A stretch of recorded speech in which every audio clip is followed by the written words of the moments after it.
Baby. Okay, sure. Hello, everyone, and welcome to another episode of the Divinely Crowned Conversations podcast.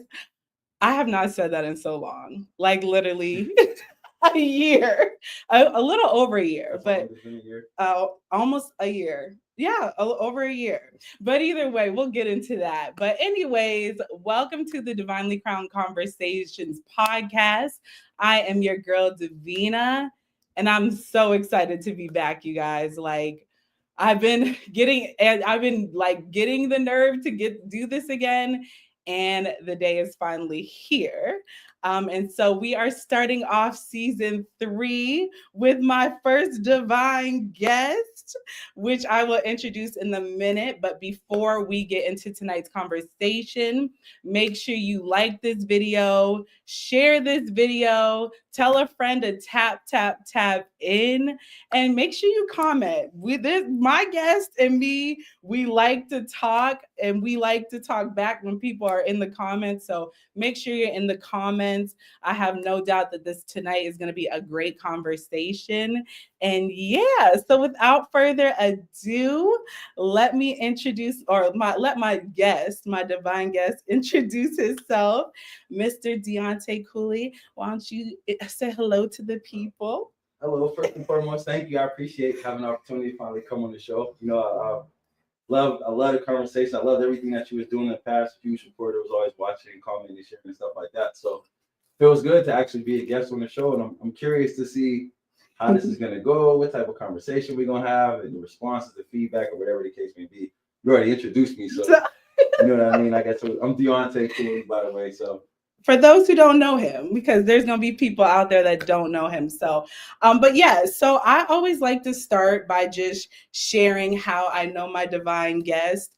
And Deonte and I have been good friends for quite a few years now. I was thinking about this, like, when did we start connecting? And it was back when you were doing your Mel Blunt event. I just remember seeing you on social media. There's so much power in social media, which I'm sure we'll talk about tonight. But I just remember seeing you as this young Black guy in the city, just, trying to make a positive impact. And I was like, okay. So we became social media friends and just started connecting, started talking about different ways to be positive influence in the community. And so the rest has kind of been history. So I am very excited to have you here tonight as my first guest, because Deonte's definitely been a huge support in just my journey, even helping start this podcast. So welcome. Thank you. Yeah. It's an honor to be here. I'm curious to see well inside myself. I got myself a little downtime, a little time to kind of, slow down a little bit and reevaluate things. So this is interesting to be able to see what's going to happen. Yes. Yeah. It's going to be interesting for me too, because this literally, I still can't believe I'm saying this is literally actually, I will be honest, guys, I literally was emotional. I even told Deonte, I've cried a few times because this literally is huge for me. If you know me, you know that this podcast means a lot to me. We've had some powerful conversations on this podcast, so I'm excited to get back in the groove. So let's get this conversation started. So I always as you may know, and I'm also going to refresh you guys' memory for those who may be out there first tapping in for the first time. If you are, welcome. If you are returning after a year and a half, I missed y'all and welcome back. But either way, Divinely Crowned is all about Divinely Crowned Conversations is all about talking about the journey of where we come from, where we're at, and where we're going. So I always like to start at the beginning. So what was young Deonte like? Who was young Deonte? So you say young Deonte, I guess. Wherever you want to start when I say that. I don't know, I'm pretty old right now. How young back is going, but I guess just growing up, I've been an anxious person, always been anxious and curious or nosy, as they call it. You know what I mean? I spent a lot of time with my grandfather. So I like to consider myself having an old soul. Like growing up around my grandfather, he pretty much showed me some of the principles of a man, as far as some of the things that I could be doing, should be doing. And then he always told me you're never going to be able to make anything if you don't have anything. So at a young age, always had ambition, always had drive to be something. From having a paper route to the age of 12, babysitting, shoveling snow, like just whatever it takes. So, I mean, I guess like as a young man, even today as a man, I've always been curious about opportunities from some of the things that I saw my grandfather do and some of the things that I've seen other people in the community do. I lived all over Erie. So I went to elementary school at Harding from kindergarten to 5th grade. When I lived on the west side, then we moved to Woodlawn. I went to Burton for a year. That's where I met Mr. Myers, man. That was an amazing experience, opportunity. And what Burton, what grade was Burton that? Elementary School. That was just 5th grade. So that was K through 5. Went there for 5th grade. Then I ended up going to Wilson. So I went to Wilson 6th grade. 7th grade, I ended up getting expelled from school. Oh. Yeah, so I had a paper route. Again, I had a paper route at a young age, and the papers used to be wrapped around in this plastic twine type thing. I used to keep a pocket knife to cut it. But I had a morning route, so I would do it before school. I had my coat in my locker. Teachers keep the students in the classroom, locker search. And I'm doing so they search our classroom, find a pocket knife. So then I had to sit out. I got expelled from school for the rest of the 7th grade year. In the 8th grade year, I had to go to the alternative school, the Trinity Center. So I was going to school from 8 a.m. to 12 p.m. It was like 5 of us, and it was like I was in the 8th grade. Somebody else was like a senior, was a junior. And it was just a crate full of books, like figure it out, study, do what you can. So like me, I've always been an honor student, got good grades, took pride in going to school and stuff like that. So that was kind of like devastating to me. And then I had to going to Central. I had to like write a letter to get back into honors classes and stuff like that. Wow. Go to Central 9th grade. Pretty much follow my cousin Dewan, God rest his soul. And that's when I kind of met some of the friends that I have now. And I had a group. I was around a group of friends who like we all had jobs. So you know, it's me, Quell, Kyle, Alvin, Geek. Working at KFC, Taco Bell, paper routes. So it was like I always had a group of friends who always like pushed me to do better, to get more. And we always talked about our grades. We all had aspirations to go to college. So we would crack jokes on each other about grade point average and stuff like that. So yeah, I mean, I guess that's just a little bit. But then even throughout that time, like living with my mom, we moved all over. So I've lived on West 17th Street. Then we moved to Woodlawn.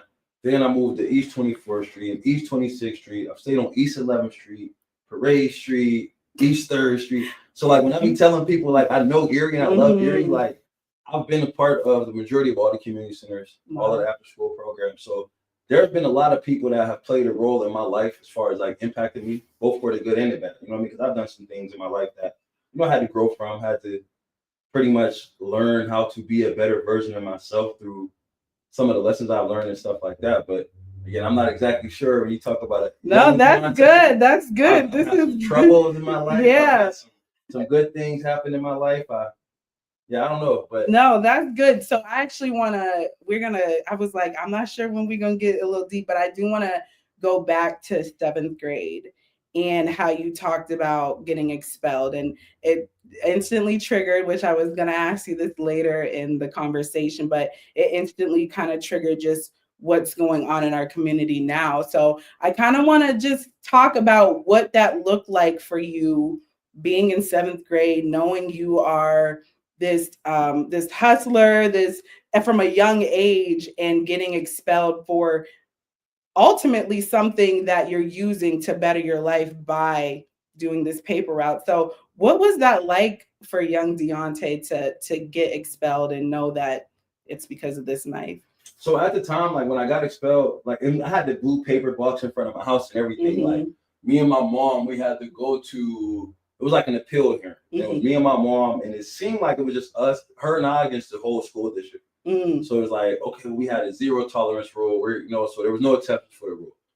All right, cool. It is what it is. I continue my paper route. And then I also have a younger brother. My mom, we was latchkey kids. You know what I mean? So it was more of an opportunity for me to help my mom throughout that time. So taking my little brother to school, making sure, I'd make him something to eat when he got home from school, warming up the leftovers and stuff like that.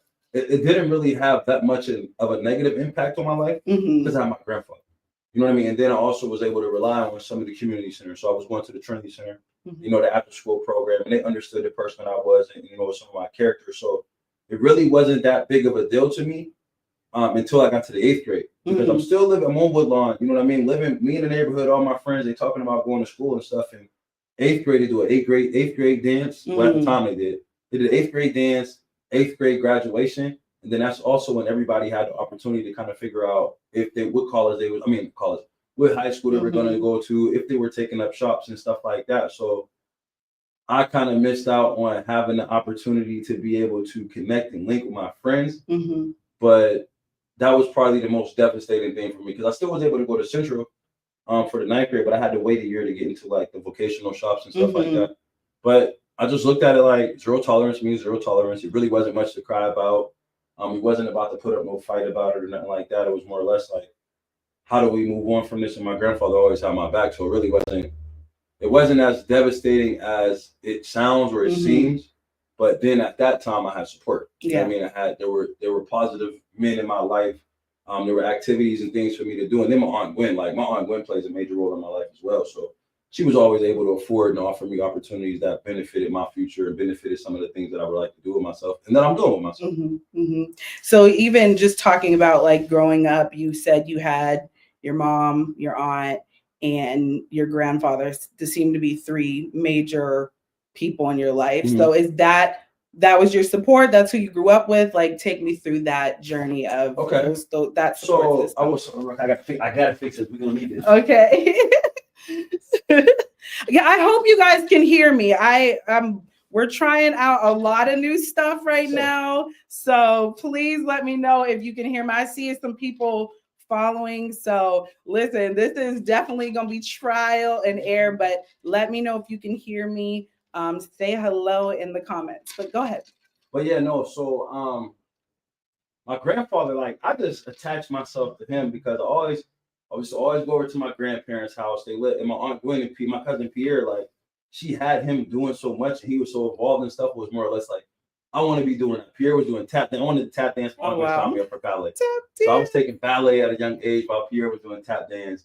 He was doing karate. I didn't want to do no karate. I didn't want nobody kicking at me or anything. He played football. I played football. They went on road trips and stuff like that. So like my Aunt Gwen, when it comes to my Aunt Gwen, she's the person who took me on the road, you know, the first experience as far as going to see what the HBCU looks like. So then you see some of that togetherness, you know, Black people coming together, fraternities, sororities, and stuff like that. And then like my mom is my mom. You know what I mean? Like, I don't think we got enough time on the episode for me to kind of go on the road. Shout out to Mama.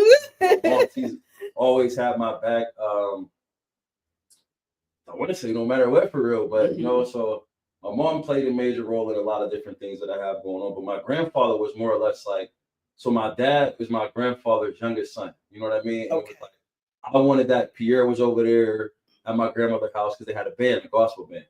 I wanted to be part of everything that they had going on. So like, I gravitated towards that environment. And it was more or less, I took a liking to my grandfather because he treated me special. And my grandfather treated me different. And it was just principles and things like that. It got to the point to where I looked at him like he was my dad and nobody could tell me anything. So, you know, growing up, he passed when I was 22. Okay. So, but all the way up until as young as I can remember, like me and my granddad, we hung. I mean, if he was going to the post, I'm in the back on the pool table. You know what I mean? If he going to hang with some of his friends, I'm just going in the yard to play in the yard. I wanted to be everywhere he was because it just seemed like grandpa had it going on no matter what. So growing up, like those 3 played a huge role, but then there were other individuals within the community, being a participant in some of the community centers, the after school programs. I played football in Bay City. So it was a lot of different men who were signing up to be coaches, you know what I mean? So it was just at one point in time where Erie was just like the place where everybody knew everybody, was all cool with one another, and you had different people that you could count on, rely on, or have conversations with that can lead you in the right direction. It just so happened that those 3 people were the people who I could rely on the most when it came to anything. Awesome. Well, shout out to the family. I know a lot of us, if you're in the Erie area, you know Miss Gwen Cooley. So shout out to her and just your mom. What's your mom's name? Jackie. Shout out to Miss Jackie Lindsay, and then your grandfather, W.D. Cooley. W.D. Cooley. So I do actually want to ask you, like, what? I know you said, you know, your grandfather, you felt like he had it going on. Like, what qualities or traits did he have that kind of really just stuck with you and made you feel like, okay, this man is like this is who I want to almost, I would say, you can correct me if I'm wrong, like almost mirror your life after. So first and foremost, my grandfather was always a man of his word. Like if that meant I'm gonna do something wrong to you, or I'm gonna do something good for you, he was a man of his word. You know, he prided himself on integrity. He was a family man, and when I say family man, even outside of his household, like there's a lot of people in the area who, you know, they say, "Oh, I'm your cousin," or you know, your grandfather was my uncle. And when he came from Mississippi, and I believe he had 9 brothers. He brought all of them up here, and that's pretty much like how the majority of the Coolies got to Erie. Like my grandfather was the oldest brother of, you know, my Uncle John, my Uncle James, my Uncle Cleve, my Uncle Sam. So it was a bunch of them that came up here to get work, but my grandfather was always working. You know what I mean? He told me a man who does not work should not eat. And then he also told me, like, you'll never ever be able to get anything if you don't have something. And like I keep a $2 bill in my wallet for that. Like I'm never broke. Like I don't care. The last $2, you know what I mean? Like, keep it on me, because like he taught me the value of having some money. He taught me the value of earning, and then doing right by people. It was a principle my grandfather taught me a long time ago that I hold on to. He said you always want to keep 3 friends around you, or 3 types of people. Because like one person that's above you, however you consider that to be, like on levels of life, financial, whatever the case may be. So you have somebody who can always look out for you, somebody to aim after, somebody to shoot after. Then you want a person that's on the same pretty much level as you, to kind of like be able to have your checks and balances, have those conversations when you're going through certain struggles, to kind of throw those ideas around. And then you want to have a person that's on a level that's, I don't want to say lower, so not at the level that you're on. So then you always have somebody that's going to, you have to look out for. You know, my grandfather was a firm believer in helping people. He also was a firm believer in getting help. You know what I mean? And more or less, like when I do good, I get good. You can't get anything if you won't have anything. Be a man of your word. A man who doesn't work shouldn't eat. We should be family oriented. And then even respecting women. You know what I mean? So it was just a certain level. My grandfather was the type of man to where it's just like, when grandpa came in the room, like and I feel like that's some of that thing, like when I come into a room, like I've been told and I feel it's like, you know, you take the attention. Or people know you come, oh, he here, let's tighten up. I don't care if it's going back to my grandfather, young man, old man, whatever the case may be. When Mr. Cooley walked in the room, Mr. Cooley came in the room, so straighten up, whatever that looks like. So I feel like a lot of those principles I ain't gonna say I emulate when it comes from my grandfather. I fall short in some areas, of course, we all do, but yeah, he played a major role in my life, and he meant the world to me. He means the world to me. I wouldn't take back any time. I would love to have more time, but I wouldn't even ask for the time back, because I feel like I got to this point today being able to just have him working in my mind, or have his memory with me, and everything has been working in my favor so far, at least when it comes to honoring my grandfather. Shout out to him. And we have Lawrence with the muscles. Shout out, twin. Thank you for the muscles. So I know you said you lost him at 22. So were you in college? I was in college, as a matter of fact. I'm sorry. He's trying to get this thing going. We are also content creators, y'all. So we over here with a bunch of different cameras. We're gonna need to get a producer in here so they can help us with things like this. We'll figure it out. But I'm on the mic. I'm gonna we got to make sure you're in the shot. You the met guest. Yeah. So 22, you're in college, and I think about me at 22, or in college. I actually lost my grandfather, Robert, in college, and that was a lot, because he played a major role in my life, like growing up. He was the first one that took it to a movie. I did not have the confidence to play basketball, but I played, and he was the one that took me to games and everything like that. So when we lost him, it was hard, and I did not know, obviously, and I'm sure we'll get into it later, the mental health aspect, but I didn't know how to navigate that when I was in college and stuff like that. First year definitely failed out, was on academic probation. So you're in college, you lose a very important man in your life. Like, how did you navigate that? And were you able to navigate that? Did you have the tools, resources, or what did that look like for you? So yeah, no, that was interesting. My grandfather, I believe his funeral was on my daughter's 2nd birthday. Oh wow. Like but yeah, my grandfather, when he passed away, we knew he was transitioning out. You know what I mean? So he was in hospice care at his apartment.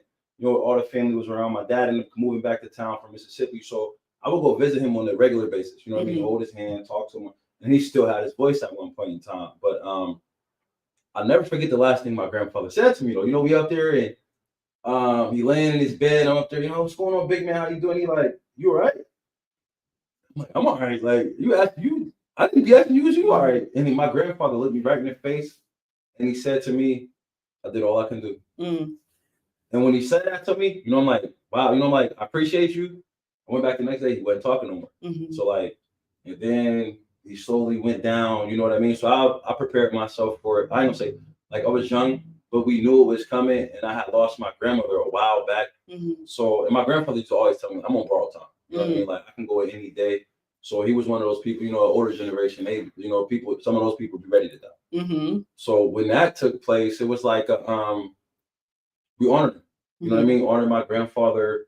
We, you know, I had some times where it was difficult to eat, but I had friends like this was the time when me and Quell was like, was super tough. I mean, we still are, but you know what I mean? Like at this age, me and Quell, we about lived together. You know what I mean? So I had friends like Quell, you know, friends like Deers to kind of like, you know, keep my spirits up, keep me uplifted. And then our family was just, we was close knit at that time.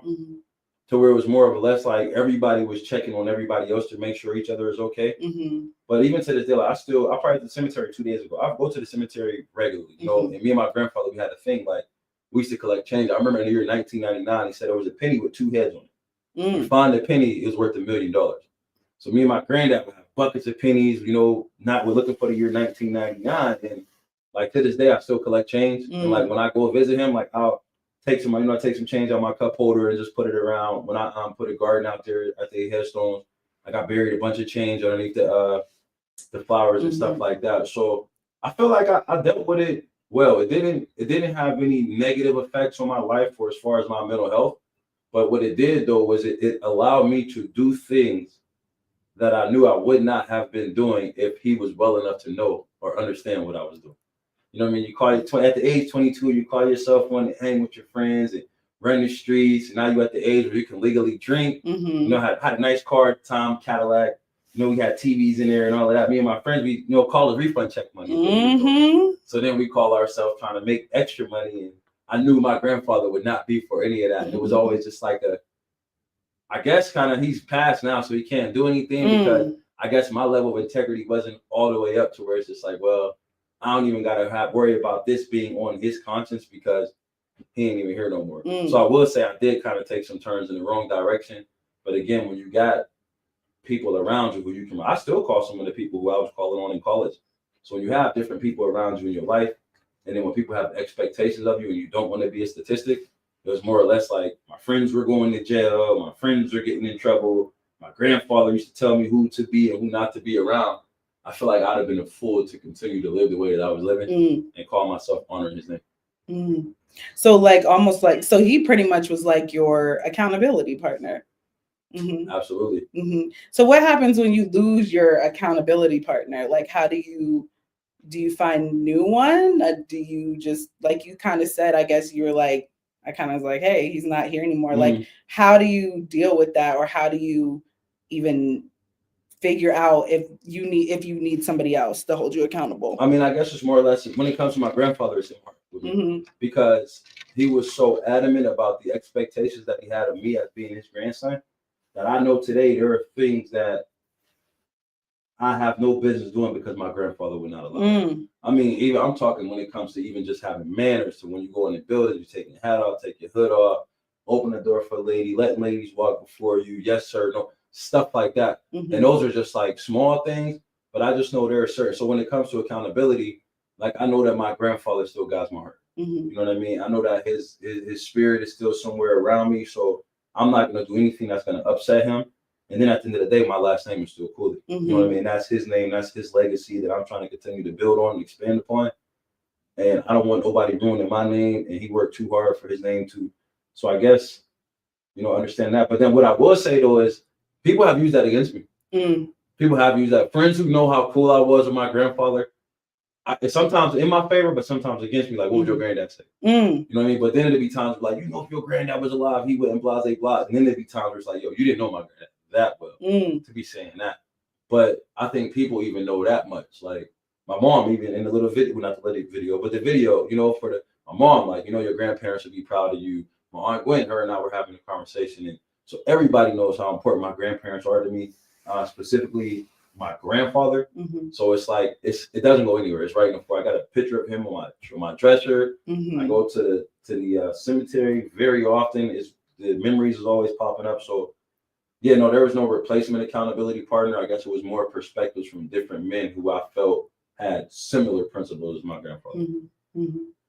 So I just think about how, and I think we've had this conversation before, like about like family dynamic and just the support we do have, we're blessed to have, because so many people don't have that support. So what would you say to some young man, and we're going to say young man, young king, who may not have had that blessing to have a grandfather or a father growing up? And how would you what would you say to encourage them to find that type of, or what do you think they should do? What I would say is that the support is there. It may not be family, because then even outside of my grandfather, like, I speak very highly about Coach Apollo. You know what I mean? Coach Apollo played a major role in my life when it came from making the decision to either go to high school, go to college or not. The expectation was just to get a diploma. No, you're too smart. You're not going to do that. These are some of the things that you're going to do. Going to the community centers, like, I seen somebody posting the other day about the lack of activity in the city of Erie, but a lot of us don't even seek those opportunities out. Like, we grew up at the Holy Trinity. It was Holy Trinity before it changed to Trinity Center. And that was with Eddie Martin. Like, that was the first time I ever left the country, was with Trinity Center. Took us on a road trip to Tennessee to do a mission trip. We always did community service, St. Paul's, the soup kitchen and stuff like that. So I would suggest that, like, just because the person isn't related to you doesn't mean that you can't get help. And then also another thing that's like, that woke me up was, there are people who don't look like me. And when I say that, I mean, like, there are men who are not Black who want to help me. And I need to be open-minded to that. And I would tell that to some of the young folks as well. Like, be open-minded to people who are attempting to help you. And never, ever be afraid to say, hey, I need help. Or, they say closed mouths don't get fed. I know as a young man, it was difficult for me to, like, talk about things, as they say today, make you vulnerable, because I felt like you always got to be tough, don't cry. But what I would say is find a mentor, you know what I mean? Or, talk to somebody and see if they're interested in hearing what you have to say. And I will say, like, in Erie, there are a lot of guys who are doing different things. Playing football played a major role as far as, like, being able to take feedback from a man as well as ask questions from a man, because it was discipline and it was kind of like a fraternity.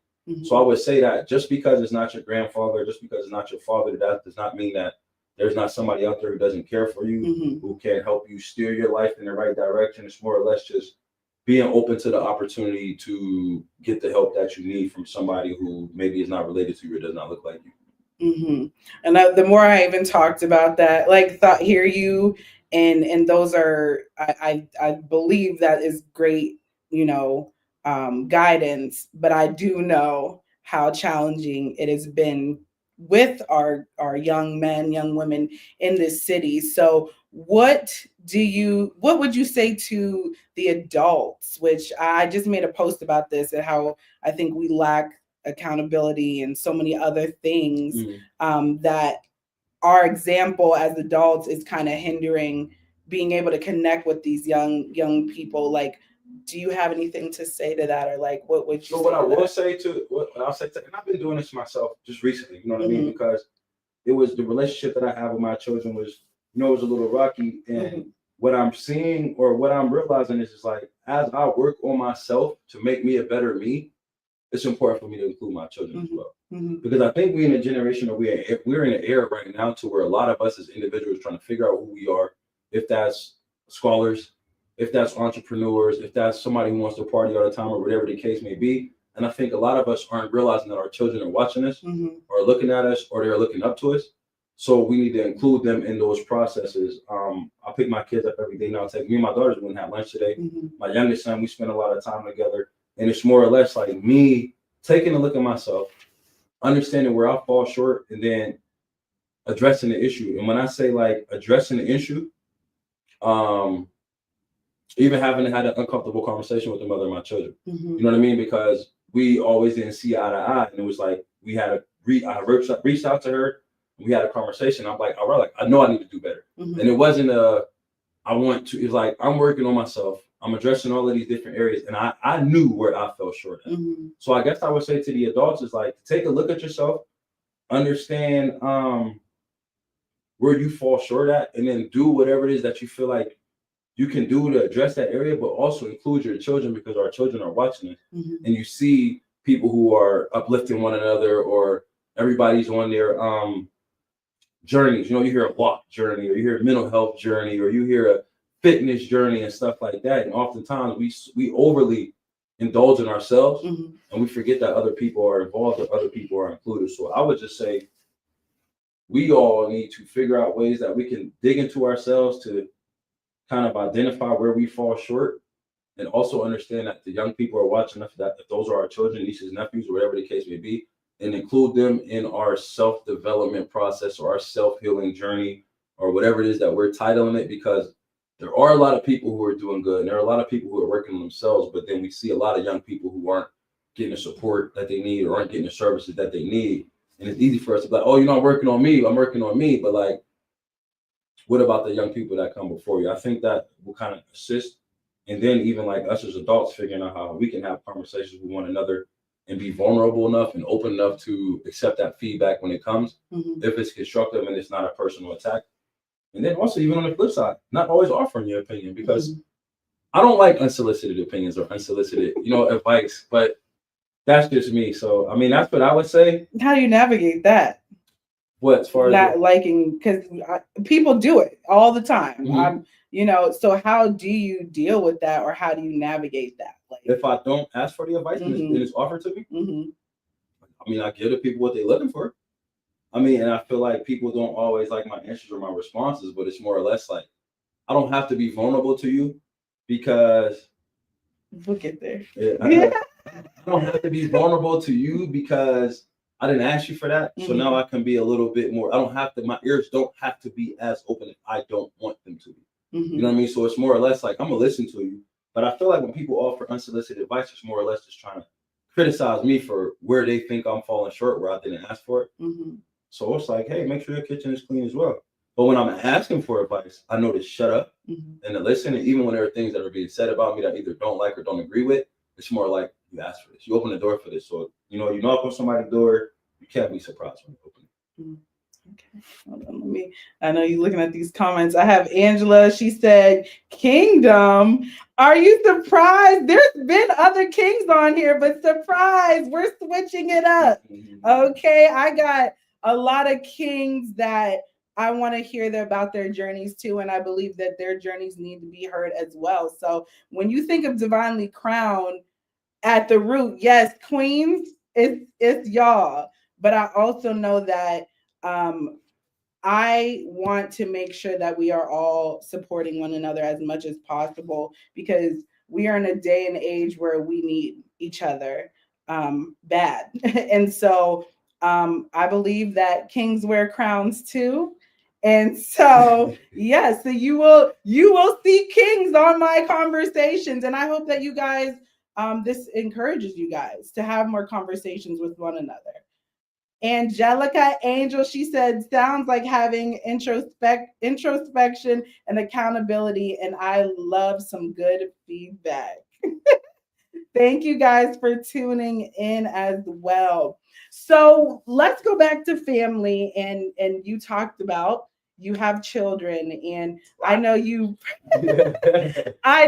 proudly shared that you have 8 children. So tell me what that is like. I know you kind of shared, you haven't always been the best father, but tell me about that journey of fatherhood for you with 8 children. Okay, first, I mean, I know, but the people don't know how, like, out of the 8, what does that look like? Okay, so I have 8 children. We range from college, kindergarten. So I have my daughter, she's 20 years old. She just finished her junior year of college. So she's going, and this is a year early. So she'll be going into her senior year of college. Wow. Then I have a son, 18-year-old. He's graduating from Mercier's Prep. Then I have a daughter that's 16 at Collegiate Academy. I have another daughter that's 16 that's at Mercier's Prep as well. Then I have a 14-year-old daughter that is at the the Patrick DePaulo School, as well as my 13-year-old daughter. Mm-hmm. And I have an 7-year-old, he turns 8. 7-year-old son at McKinley, and I got a 5-year-old son. He pretty much hangs with me all day. You are busy. So I have my oldest daughter is by one woman. Then I have 6 children by one woman. And then I have another one by another one. Because a lot of people are like, oh, you got 8 kids, you was out here. Whatever the case may be. But yes, that's why I do have 8 children. And it's like, man, I don't even know how to describe that because like, again, when I think about some of the things my grandfather instilled in me and some of the principles he instilled in me, it was like, I've never been able to live up to his example of what a father should be or what a father could be. And like, as a young man, you know what I mean, having kids at such a young age and continuously having them without me having myself together, it was difficult. It's difficult still to this day.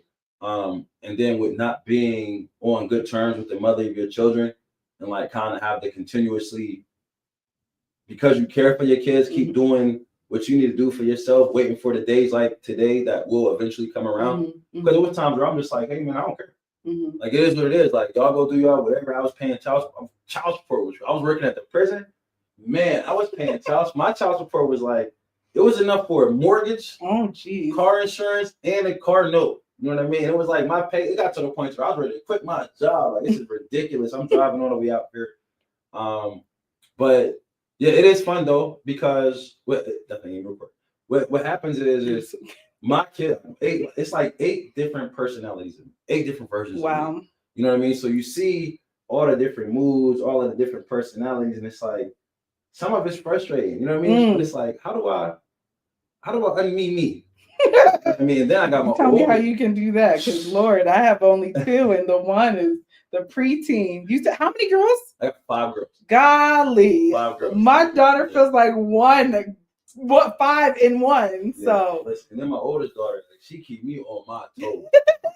But I tell you, I remember when she was a little girl, she told me like one of her goals was to win an argument with me. Oh. Yes, and when she's smart, like this, she read 50 books a year. She I ain't gonna put too much of her information out there. You know what I mean? I like to keep my kids separate from my social media thing, but you know, and that's the person who I post about the most because there's some funny stuff on there. So I don't really, you know, my oldest is old enough to hold her own. She turns 21 this year, but she definitely like book references and reading the Bible, and she talking about all the mission trips and leaving out of the country and stuff like that. But what I will say is, it keeps me young. Having this many children keeps me young, so I work out a lot. So because I don't want them to ever feel like they can outdo me, or then having 5 daughters, eventually they'll get to the point to where they're going to be dating. And that's your dad? Yeah. Yes, young man, I'm her father. You know what I mean? So even that, and then you even like with the difference in ages, and man, it's just, I remember like when the kids used to come over, when I used to have them all, I'm vegan. But like my kids, when they wasn't coming too often, so when they came, it was always like a celebration. Like, which I want to eat, you know, like, and there's so many of them. I'm on pizza, fish, Chinese, and it's like, all right, we doing all that. You know what I mean? So I'm ordering Chinese food. We going to Walmart, buying stuff to cook, bake-offs and stuff like that. Being a father of 8 children is very, man. I don't even know the words I can put to it, because again, like I said, I didn't do it the way that I thought that I would. I haven't met the expectations that I feel like my grandfather would have liked me to. I've got to the point now to where not giving up and being consistent with trying to reach out is helping build the relationship, is helping to make the relationship better. I have a great relationship with some of the mothers of my children. You know what I mean? And we can communicate now as far as like stuff like that. So yeah, man, I don't even know how to wrap or sum that up. It's an adventure every single day, man, because then you got kids who are doing the greatest things. Then you have some kids who are doing good things. You have kids that are doing not so good things. You got some kids who are learning. You got some kids who are curious. So then it's like when you addressing one, everybody listening. You know what I mean? They all want to be talking about each other after the fact, or, you know, so man, I don't know. I don't know how to really sum that out. I know I'm missing some stuff out. No, you're good. You're good. And I'm sitting here like, I feel like I have multiple questions to that, but even just the navigation of finding yourself as a father, I guess, and trying to be a better father. Like, what is something that you've learned, like from when you first had your children and you might not have been doing the best to now? Like Mhm. you're like, what is something you've learned about yourself, learn that you feel like would be of value to other, I'm gonna say parents, Mhm. because we're young and but we're also like the new leaders, which Mhm. I've said. So what is something you feel like other people need to know when it comes to the journey of a parent? What I will say is what works for me is reaching out to other people who you Mhm. see and do a good thing. Like, and that's why I love social media, Mm-hmm. because like Jovan Crosby, for Mhm. instance, like I believe he has 5 children. I believe, I don't want it, if I'm wrong, you know what I mean? It's not, Mhm. but he has full custody of his children. And I see him brag about Mhm. his kids and the involved. I reached out to him. Mhm. Yo, bro, what's up, man? Like, I'm having a rough time with the kids, whatever the case may be, but I'm encouraged, I'm inspired by the things that you do. He like, bro, do this. Baby steps, just small things, Mhm. small things. Mike McAdory, you know, I Mhm. remember, I don't know if he's still doing it or not, I haven't, but I remember him and his son was doing a thing, cooking. Mhm. He was doing their conversations in the show. I mean, conversations in the car. I'm like, you know, that's what's up. Reached out to him. Mhm. Then you have Man Taylor. This dude Mhm. got 14 kids. You know what I Yes. mean? And again, I hope I'm not offending anybody, but like I be seeing pictures of him with all of his kids, maybe Mhm. all fly, and I'll be just like, wow, that's dope. It's still an opportunity. Who else? There's another guy. His name is Sammy Sosa on Facebook. Like Mhm. when I tell you this dude, like keep his daughter. He always got his daughter. Like I remember seeing, we used to be playing. We have Monopoly nights. You know, like, we go to Monopoly nights with me and some of my friends. Like, so I have friends who are very active in their kids' lives, Mhm. and it was like you can't be around these people who are active in their kids' lives, Mm. and you're not active in your kids' lives. So I think that parents who fall short or who aren't as active should have conversation with other parents, like Mike Noble. Mhm. You know what I mean? Mike Noble, that dude, I remember we was hanging, and you know his kids was always around, and they listened to him. He called his kids king, he called them queen. Mm. He made sure to respect one another. He treat them well. So he was somebody. My cousin Mark Knight, like this dude got kids. You know what I mean? Mark got 12. I believe Mark has 12 kids. And when I say like active father, Mm. I be telling him sometimes, like, man, listen, cuz I don't know how you be I at don't all know how these sporting y'all. events, track, you know, football. You know, then I got my cuz Kesey. He ain't here right now, but when he was, you know what I mean? Like he always, you see Kesey, he was coaching, you know, at the sporting events and stuff like that. So it's more or less just looking at other men who are taking active roles in the lives of their children and realizing that it really wasn't that difficult to do, or even if it was difficult to do, I could reach out to some of these guys, and I have reached out to some of these guys, and they've had conversations with me. And there's been times where they've co-signed my BS, but it has also been times where they like, yeah, no, like that ain't like where your kids at, bro. Like you know what I mean? And that I don't put that type of stuff on social media, but there are men who live in the city of Erie who are checking other men for not being either good dads, for not being active fathers.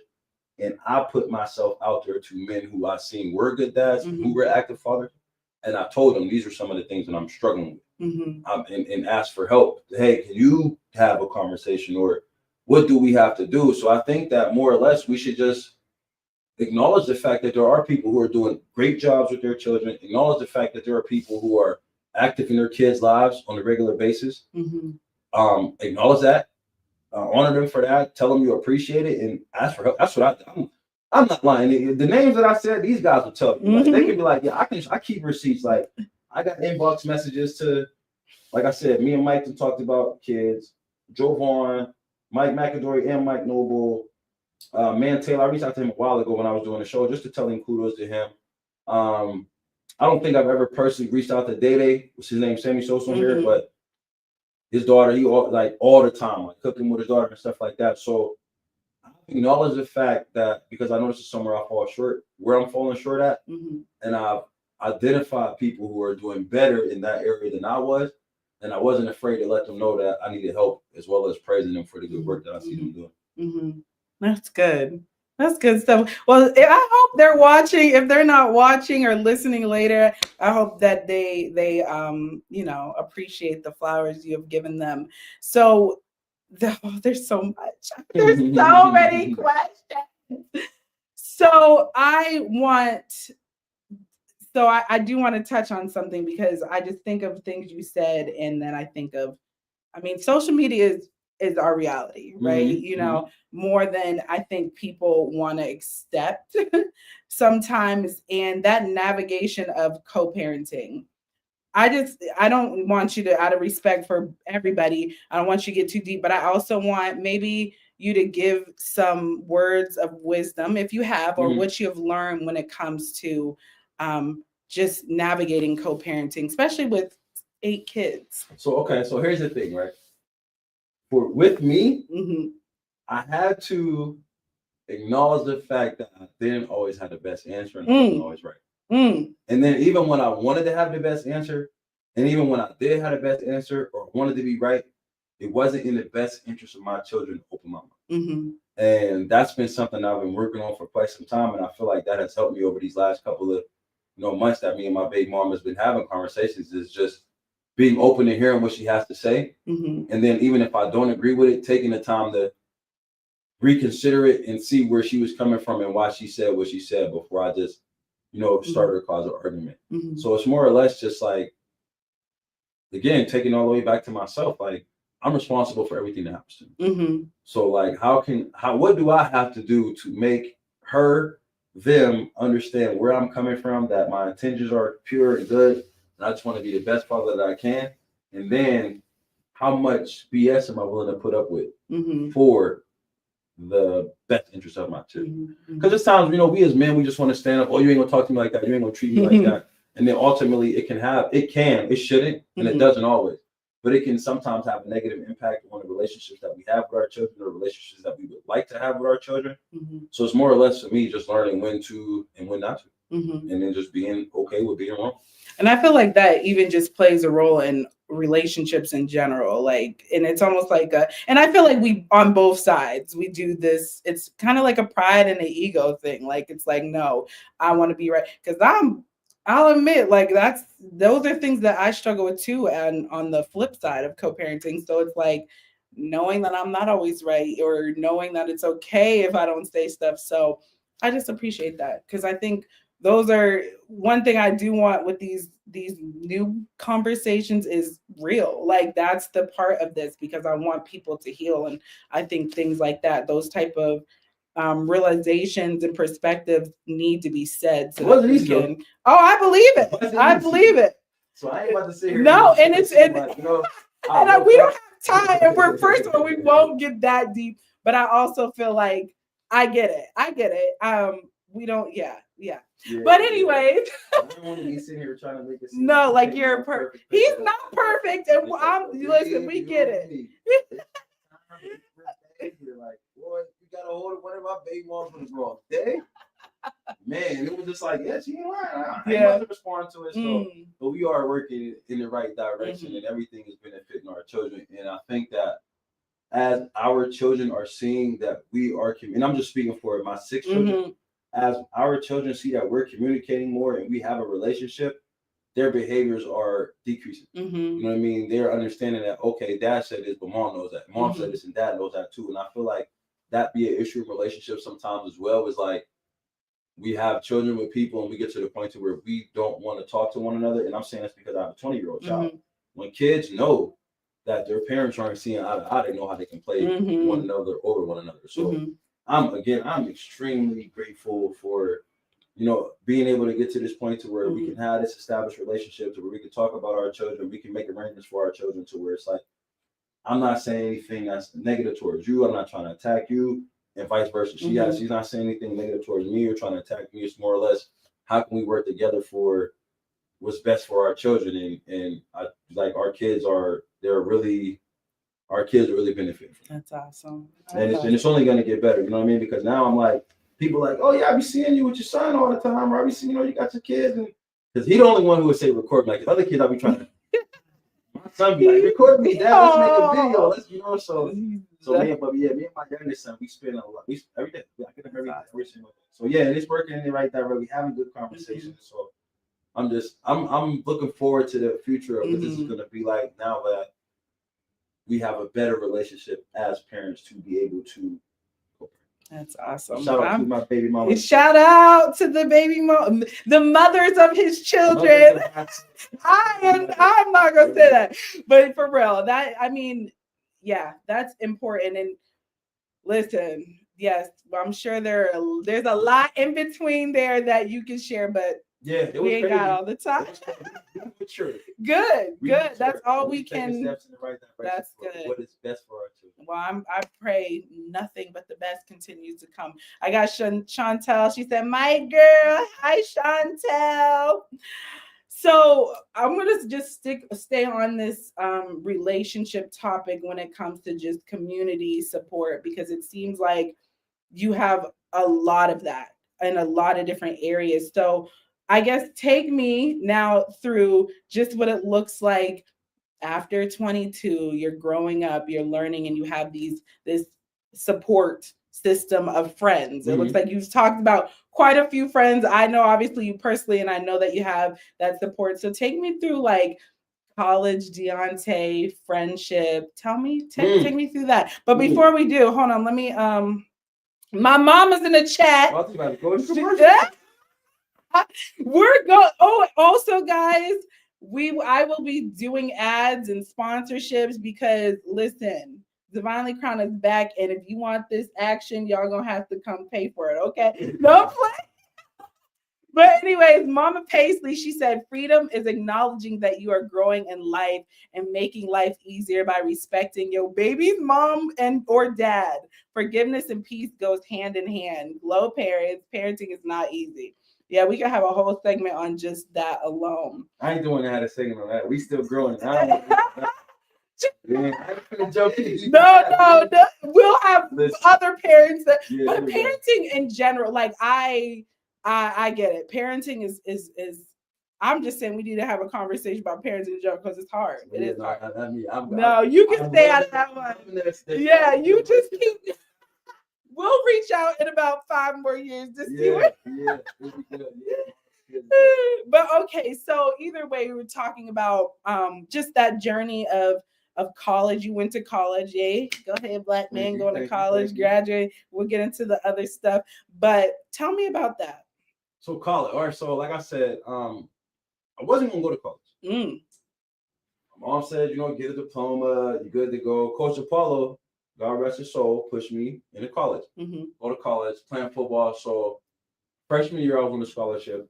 We went to camp early, so when I got to college, like I was following my cousin Dewan. He ended up going to Clarion, graduated from Clarion, but we get there for football camp, and I'm just like, it was a culture shock to me because you think when you're going from top of the class to back the low man at the totem pole, and then you go into a place where it was me, Anthony Easterlin, and Tyrone Buckner. We all went to Clarion together for years. So I had the opportunity to be with friends, and then we kind of considered ourselves the guys. You know what I mean? So when you go there and you got some old heads trying to bully you or trying to tell you what's going to be what, it's more or less like, we ain't rocking with their rules. So we kind of stuck together. So throughout my college career, I didn't make a lot of friends in college. I did make a couple, and then more or less built off of the friends that my cousin Dewan had, because Dewan was like everybody in Clarion. D Wood, if you're a cousin of D Woods, you're good with me. But and then Rodney came under Soup. Rodney came. He ended up coming down there, and then Quell ended up coming down there as well. So then it was just like we had like a clique of folks from Erie and Clarion. So we didn't mingle as much as we should have. We didn't network as much as we should have. We kind of kept ourselves tight knit. And as the years went on, Quell transferred to Clarion from Mount Union. Tyrone left Clarion. Anthony transferred to Temple. Don Brown was there too, but then he graduated. So it ended up being me, Quell, and Soup. We spent the majority of our time together. And then Hart came, Dwayne Hemphill. So he came down there as well. My sophomore year, his freshman year. So it was like when I was in college, I had friends around me who were from Erie. So I didn't feel the need for me to have to network, step out, reach out. And then again, we young, we thinking we ish. So we coming home every weekend after football season. We going to the place, we going to the step and all of this. Just call ourselves just caught up and wrapped up into everything. So while I was in college, it was kind of like a point in my life to where I'm like, okay, I'm in school from Erie. I'm on a football team, but I'm with my friends. So it's more or less like we got a group of us. Like ain't nobody messing with us. We call ourselves, I don't say running the campus, but we moved around enough to where people knew where we was at and how we was coming. We didn't make a lot of noise. So we weren't like big bad dudes on campus. It was more of us. We had our own circle. But yeah, in college, so I did. When you talk about supporting friends, I had support from people that I knew from Erie, but then even also, this is something that was crazy. is I used to call my teachers. Mm. So like, it was papers due. I'm calling my old high school teacher. You still got that paper? Or what do I need help with this information? I don't understand it. Coach DePaulo. When I came home the weekend, I'm pulling up the East High. I'm pulling up the Central High. Yo, I need some help with some stuff. Miss Graham up at Central, she was an English teacher. Yo, I need some help with this English. G, the auto body teacher, Mr. Galage. Hollered at him too. I mean, we felt like when we came back home, we were celebrities. You know what I mean? Because we was off to college and we on the football team. So it was more or less like, I'm gonna come back and show everybody that I'm here. And we spent way too much time coming back. So I was on academic probation for 2 semesters. Then I ended up academic suspension. Oh, geez. So I had to sit a semester out. And in the process of this, we played Clarion our sophomore year. I'm all over the place. Ended up getting the underage drinking, the DUI. Oh. Yeah, going to the homecoming game. We stayed up. We brought a car back. Me and Deers, Tyra. So we both had cars. So we brought one back the night before, and we didn't get back on the bus to go back to Clarion. We like, we played Edinburgh. It's their homecoming game. We looking like it's our homecoming game. All our friends was up here. So that night we rode around. One thing led to another. We get into some trouble with the law. Boom, that happened. But then I ended up driving in Clarion when my license was DUI suspended. Oh my! Got into a car accident. So I had to go to jail for 60 days. So I ended up having to do 60 days in jail, but I was able to talk to the judge and let me go on the weekend. So I was going to jail. I would turn myself into jail on Friday before 4 p.m. and I would get out of jail Monday. I've seen that recently. Like Atlanta does that. I told her I was in school, and then somebody told me I was lying, so then I was working, so I was driving back and forth. But when that happened, I came home and I'm like, when I finish this, I'm not going back to school. You know what I mean? Like, when I say cry, I'm crying because it's like, had all my stuff packed. It was time to go down there, and I'm just like, should I go or shouldn't I go? And interestingly enough, my dad was the person who was like, yeah, no, you go to school. I got you. I got your back, whatever the case may be. So my dad ended up talking me to go back to school. Oh, wow. So I go back to school, and at that point, I think I was living like I was on my own. Like I thought I was an adult. Then I'm hanging with DeWan. We had all kind of stuff. It's stuff that only D know. You know what I mean? No, I'm sure. It was definitely a time. It was an experience. What I will say to anybody who is enrolled in college, like as young people, take advantage of opportunity to network, because there are people who are doctors now. There was a UFC fighter who I went to Clarion with. And then you never really know who's majoring and who's doing what. To where when you have those networks of friends, you can reach back out to them or check back in and stuff like that. We didn't take advantage of the opportunity to network. We didn't take advantage of the opportunity to make friends and stuff like that. But I enjoyed it. I made it through. I ended up graduating. So I graduated because I had to sit that semester. I graduated in the spring of 2009, and that was my other daughter's second birthday. Oh. Okay. So yeah, everything is birthday oriented. It's gonna be a birthday. It's a birthday. You have birthdays all year around. Man, I just made it through birthday season. I just made it. I got one more to go for a little bit, but yeah, we just made it through the Cooley birthday season. So you're a Black man from Erie going to college, and you definitely had obviously your trials through that, but it seems like nowadays kids aren't going to college, especially in the Black community. What do you say to that? What are your thoughts on that? And I'm gonna say that. What I will say to that is I understand college isn't for everybody. And before I just recently got my master's degree. Before I got my master's degree, I was telling people, if I knew then what I know now, I wouldn't have went to school. Because I worked as a drug and alcohol counselor the majority of my career. But what I learned was throughout those 4 years of going to school, I could have gained the experience to have enough hours to be a counselor without having that bill. You know what I mean? So a lot of people feel like, you go to college, you do all this research, you get all this information, but then when they drop you off into the field, you don't know what's going on. So college is not for everybody unless you're trying to do something specific to that needs those degrees. But for the people who aren't going to college, I would encourage them to either take up a trade or get a job doing something that you can retire from or build a career from, because there are people who are going to college and those people are getting jobs, and some of us who don't go, or some of those who won't go, are going to end up working for those people. But also on the flip side, if you can create a relationship with somebody who is in college or somebody you are working for, the relationship is important. Mm-hmm. So I wouldn't say sit around and do nothing. We got the community college here, which is free. It's an opportunity to learn a trade or a skill. I'm also a licensed real estate agent. I would encourage anybody to get their real estate license who has the ability to socialize with people. But yeah, college is not for everyone. And I don't push people. Like my son, right? He hasn't even filled applications yet. And I'm like, okay, well, you know, what are we gonna do? Like, we gotta figure something out. I don't want him to feel like he has to go to college because I did. But at one point in time, I'm older.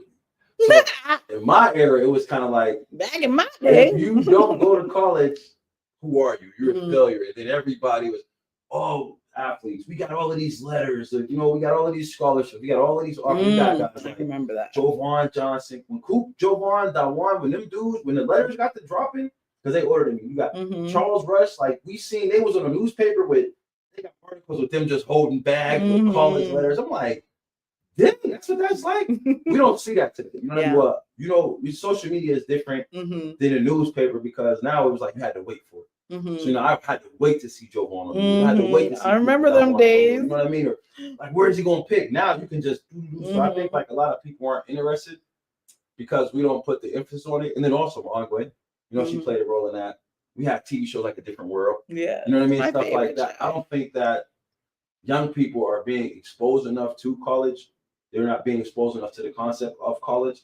And I feel like there are a lot of people who didn't go to college who are even saying, I didn't go to college and I still was able to make something of myself. And again, college is not for everyone, but it is for some people. It is for certain jobs and certain fields. So I would just tell people to figure out what it is that you want to do. I mean, and if you're on the fence about college right now, I wouldn't suggest you take up that bill, but I would say go to the community college to see if you have the capacity to be able to study. You have the capacity to be able to be an independent learner. There's no bell. Mom ain't waking you up in the morning. Ain't no lunchtime. If you eat this time, we starving in college. You know what I mean? And then when we went to college, you know, like I come from, like my family didn't have money, so it wasn't we're gonna send you with a credit card or send me a care package. Like I had to rely again on people who supported me on my community.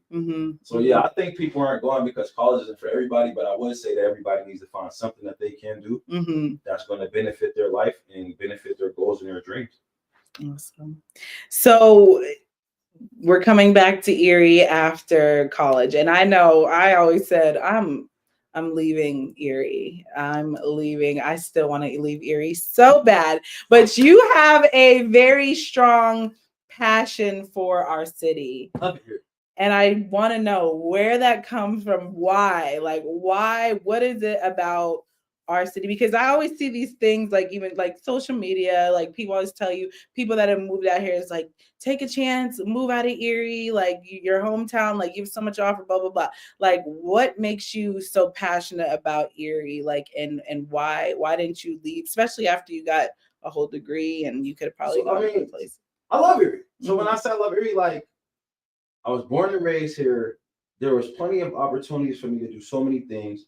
And then there were so many different people who poured into me that helped me be the man that I am today.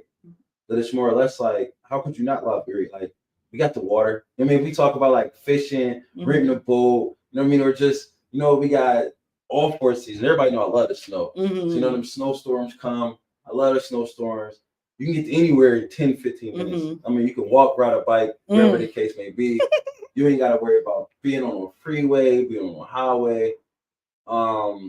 This is good and bad, but everybody knows everybody. You know what I mean? So if I need some help, it's not like, oh, I got to call miles and miles away. I don't know. It's just, I get excited about Erie, man, for real. I feel like, again, born here, raised here, and being exposed to so many different things from the community centers, being in the programs from Aunt Gwen, Mr. Myers, Mr. Horton, my grandfather, just being all around and seeing all of the things. When you meet so many different people who are doing so many good things, you don't see the negative sides of Erie. Like, or you see it. I see the negative sides that people talk about, but I'm also a part of conversations where hope is being discussed. And I've been part of these conversations my entire life, even from being a little kid. You know what I mean? We were at the Trinity Center, had something called the leadership group. Where we pretty much were like the mentors to the younger kids who came, and always talking about the future, always talking about the plans. And then because there is so much that is not going on here, I don't look at it like doom and gloom. I look at it like it's opportunity. You know what I mean? Like, me and my son was standing in the corner one day on 10th. I'm like, look up, what do you see? Like, it's motion all day. It's people moving everywhere. It's always opportunity in Erie, Pennsylvania. We just got to figure out how we can include ourselves in those conversations. And I've been able to have the opportunity to include myself in those conversations, to be included in those conversations to where I understand what the expectation of what the future in Erie is going to look like. And I'm glad that I'm going to be able to be a part of those conversations. And I want everybody who lives here to be a part of them too. So how do you make somebody a believer who has not that thought process, or how do you make somebody a believer? That's a good question. I'm not exactly sure how I would make somebody a believer because I've never been trying to convince people to love Erie as much as I do. I just speak about all the good that I have here. I talk about like pretty much the list that I just gave to you. Like when people be like, oh, but this and but this and but that, I really don't want to have too much of the negative conversations about it because like if you were legitimately ask people, what is there not like about Erie? And then when they tell you, and then when you follow up with what are you doing about it? It's more or less like we just want magic to fall out of the sky. So I don't want to try to make a believer out of somebody who's waiting for somebody else to perform a miracle for them. I get that. It's more or less like I'm connected to, or I want to connect with people who identify that there are problems in Erie, who are willing to have those uncomfortable, difficult conversations, who are willing to do the tireless work, who are willing to have those conversations with people who don't like them or people who don't look like them to let them know, like, I'm not going anywhere. Like you can try to count me out all you want to, but I love it here. I'm loud about it, and I'm not going anywhere. So what's the point of even trying to exclude me? Because the more my daughter always tells me, like when they count you out, you count yourself in. That's good. That's good. And I will say, even just to like you were saying how people are like, well, there's nothing to do or whatever, all these things. And I used to be that person. And there's times maybe I still am, but I do know that when I started, what is it? If you don't like your situation, change it. If you can't change it, change your attitude. So I began to change my attitude. I began to, experience different things. Shout out to my sisters, Devon and Angel, who kind of showed me different things in Erie. I was closed-minded to a lot of stuff. And then I started being the change that I wanted to see. I started, this is what I want to do. This is what we're missing in Erie. My events, like I had to be the change. And I think that that's been beneficial. But I also know not everybody might be that strong enough to do that, because I think it takes a strong-minded person to get out of that thinking. So which is actually my next question. So as you know, or many people, and I'm very vocal about mental health, and May is Mental Health Awareness Month. So I know we've had conversations. I believe you've been kind of vocal on social media. What are your thoughts on mental health awareness? It's important. I feel like and this the thing is like working as a drug and alcohol counselor, you got the dual diagnosis, the co-occurring disorder, whatever they call it. Then I've worked with individuals with intellectual disabilities. And the thing is, when people hear mental health, they automatically think intellectual disability.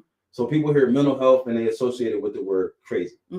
Or they hear mental health and they associate it with taking medication. And I feel like mental health is very self-explanatory. It's about being mentally healthy, being prepared to take on the day, being prepared to be able to identify your moods, identify your feelings, and know how to deal with them. And if you don't know how to deal with them, you know how to not give them to other people and get them your stuff. So for me, I'm very mindful of my attitude. I'm very mindful of my behavior. I'm very mindful of my feelings.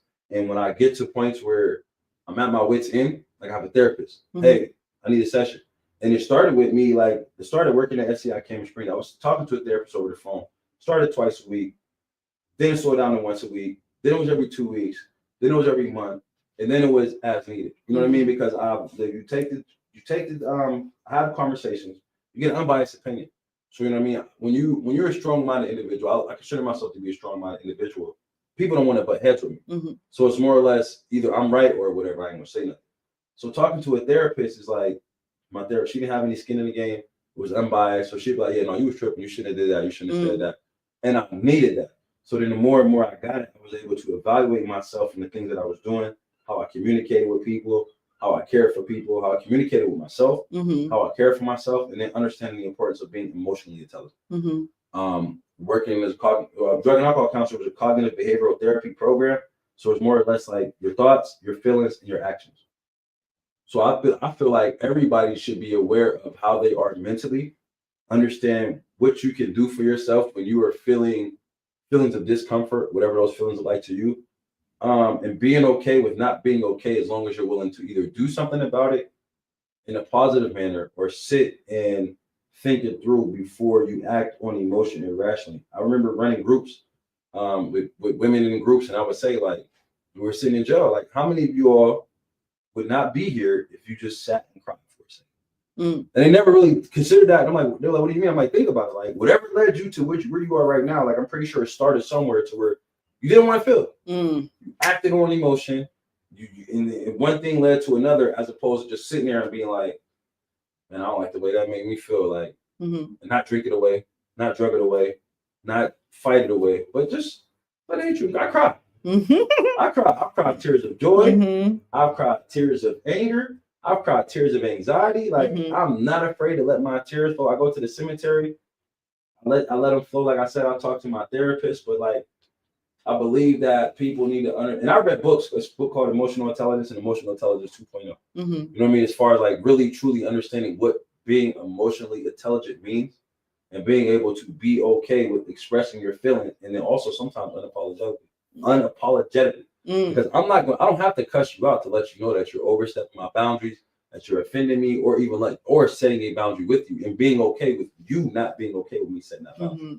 Because I need to be okay for me before I can do anything for you or for anybody else. And I think even like when we had a conversation as far as like going back to my kids, it was times where I just had to be like, yo, I can't even think that I'm that right now because of the mess that's in our relationship. It's causing me to have these negative thoughts about myself, and it's not allowing me to be productive in other areas of my life. So it's more or less like, what are you willing to stop, slow down, cut off, or sacrifice for your own mental health? I know a lot of people be like, oh, I would, about my kids, I'll die, or, my kids come before me. But then ultimately, it's like, if you're not mentally sound, if you're not emotionally intelligent, like, you can't do anything for anybody. You know what I mean? And sometimes, people communicate out of hurt. People communicate out of anger. People have trauma bonds and trauma connections, all because they haven't taken it. Well, my opinion, they haven't taken care of themselves mentally, or they've identified a problem with themselves that they do not want to address. Because I'm a strong believer that everybody knows what's wrong. More or less, how can I ignore it? How can I party my anxiety away? Or how can I socialize with so many different people that I don't have to look at the hurt that I feel? Because we all feel hurt. It's just more or less like, I think that people need to not be afraid to feel, be okay with feeling good when you feel good. Understand that you're not always going to be okay, and figure out solutions to make yourself feel better without causing any harm to yourself or any harm to anyone else. It's important. But at one point in time, it's like, my mental health, man, I ain't crazy. You tripping. I ain't about to take no meds. I ain't gonna go see no shrink. And I'm just saying these because these are at one point in time. There's a lot of what people think. Yeah, these were the stigmas in the box. This is not how I feel today. But before I educated myself, that's what it was. Like, man, you talking about mental health. What you think, I'm crazy? You want to put me in a straitjacket? You all of these negative things that come. But as I'm developing more into a man and maturing more into the man that I would like to be, I'm understanding the importance of being of a sound mind in order for me to make decisions that are going to benefit myself and people who look up to me. Awesome. Well, what would you say to somebody who might be struggling to make that first step to taking their mental health seriously? Look in the mirror and talk to yourself and like have that conversation. And I say that because we know. You know what I mean? Like, I knew I wasn't the greatest dad. I knew I had anger issues. I knew that I had my feelings in check. I tried to avoid all of those things by not looking at me. So it's more or less, what's wrong with you? Because I feel like we are huge. Like, if you were to come here and cry, oh, what's wrong? And then you were to give me the whole scenario. Oh, let me tell you, boom, boom, boom, this and this and that. Oh, you ain't got no reason to cry. That's what you do. First thing you got to do is this, and the first thing you got to do is that. But then it's more or less like, I may not be crying, but I know what I'm feeling. If people were to look in the mirror and be like, listen, this is what I'm feeling, and talk to yourself as if you're talking to somebody else, because we give the best advice in the world. I mean, even I've written out treatment plans as well. So maybe that'll help. The treatment plans and the action steps as far as me knowing how to look at my problems from another person's point of view. But I feel like people who are struggling to take that first step should look at their problems from another person's point of view and offer themselves the advice as if they were talking to somebody else. And if you're not willing to do that once you've identified the problem, then to me, I just feel like people just, you're either too afraid to address the problem or they're comfortable with the way they live. I mean, everybody doesn't want to have good mental health. Mm-hmm. Some people are okay with just the way that they are. And we as people need to accept that, because I feel like oftentimes we'll say, oh, you need to check your mental health. You need to, oh man, you ain't right. And you like, oh, I know. And I love that for me. You know what I mean? And we will try to like put our own opinions and viewpoints on people. So that's just what I share as far as like what has helped me. And if anybody were to ever ask, that's what I would tell them. But I'm not one of those people that be like, yeah, you look like your mental health fall from you. That's a mental health thing. Or I will. So I know. But I get it. I get it. So I guess we're gonna go back to even just the community aspect, because I believe that's very big for you. Mm-hmm. And just talking about that. And I do know we're gonna kind of promote some of the things you got going on. But I've noticed recently you had the Men Building Men, and I know that's not necessarily your, but how, I guess, take me through what that is like and how maybe that's gonna help our community with, because when I think, I'm going to just say from the outside looking in, when I think of Men Building Men, I think of having that support system. I think of having those tough conversations in this community where men can help each other grow. So take me through that, and why don't you share what that's about? Because I know you want to get people involved. So Men Building Men, Iron Sharper Iron. Iron Sharpers Iron was started by Tashawn Taylor and Craig Hunter. Mm-hmm. So they started this back in 2018. Mm-hmm. And they were just having, different events. They were helping men get jobs who were coming home from prison, because Tashawn had just came home. He was real big into the reentry stuff. Mm-hmm. So they were helping guys, get jobs, get boots if they needed boots, Craig's a barber, haircuts. You're partnering up with the Blue Coats and stuff like that. Just doing different things within the community to kind of like assist some guys who needed resources, who lacked. And then as Craig is my barber, so Craig and I, we've been talking for years, go to the barbershop. So he was aware I was getting my master's degree. Mm-hmm. And I'm telling him like, yo, I feel like we're lacking male leadership within the community. Just spitballing ideas at him. He like, yo, that sounds like Men Building Men. Mm-hmm. So, he kind of gave me the rundown of what they were doing. And then say they had to take a pivot because, some other things, like everybody be having so many different things going on, to where it's just kind of like, oh, wow, what happened to that? And I'm just like, well, bro, this is something that I'm passionate about, and this is something that's needed right now. And I've been coming to you for advice and stuff like that. So I guess I don't know exactly their mission, but our ideas align a lot to where it's more or less like what I was talking about earlier when I reached out to other men, like, yo, I'm struggling as a parent. Like, can you help me? And then oftentimes I feel like, and this might ruffle some feathers, but like, I'm not the type of person, I can't speak to a woman or women's issues to women. Mm-hmm. I don't feel like they would take it well. So I feel like I don't want a woman trying to tell me how to be a man if I'm not gonna, because I wouldn't take it well. Mm-hmm. So if I'm open to a man checking me, yo, bro, you need to be doing this. This is how I secured my wife. Mm-hmm. This is how my relationship works because I do these things. These are some of the things that I do as a man. I feel like us as men, when we can put ourselves around men we respect, we look up to, or even men that we're willing to have those conversations with, it will help us a lot better when we can like pretty much be checked. Mm-hmm. You know what I mean? And when a woman checks a man, it's instantly, well, what about you? Or our defenses go up, or who do you think you are to try to tell me X, Y, and Z, as opposed to when like you respected a man enough to join an organization that's titled Men Building Men, mm-hmm. Iron Sharpens Iron, and you're willing to have a conversation with somebody, or somebody's putting you in, we're not about to go back and forth. Mm-hmm. We're not about to argue about this. Like I said it, we've discussed it amongst your brothers, or even if it's something like a support group style type of thing, like, okay, here's where you went wrong. And then even like connecting some of us with some of our resources, because there are a lot of men in Erie who do good work, and we're kind of siloed out, or this one isn't talking to this one because of that thing, or this one isn't, but we all somehow, some way have a connection. So mm-hmm. It's more or less like, how can we take the data and the information that we've collected over the years of the crime in Erie, the lack of male involvement, the lack of sports, or the lack of people graduating, and how do we take these issues, and how do we as men come together to figure out how we can first address ourselves? Because a lot of people are like, oh yeah, I know you big for the youth, and you want to do so much for the youth. And that was my aim at one point in time until I realized that I can't be the only person doing this. And there are a lot of men who are trying to do this and they don't have the support, they don't have the resources, or they don't have the educational information that they need in order for their programs to succeed or to thrive. So it's more or less, how can we put men together in a room and in a space to, the first step might be to have uncomfortable conversation because a lot of us don't get along for whatever the reason is or whatever the case may be, or a lot of us have issues with this one because this one had issues with this one, or so on and so forth. So like at the beginning, it's going to be some uncomfortable conversations. It's going to be some who do you think you are. But then once we establish those relationships and people know that this is not an opportunity for you to beat me up, but more or less to build me up based on what I'm sharing with you, then we can start growing together and we can start creating plans, because we have a lot of entrepreneurs who are men in the city of Erie. We have a lot of people who are electricians. We have people who are content creators, podcasters. We got bankers. We got insurance agents.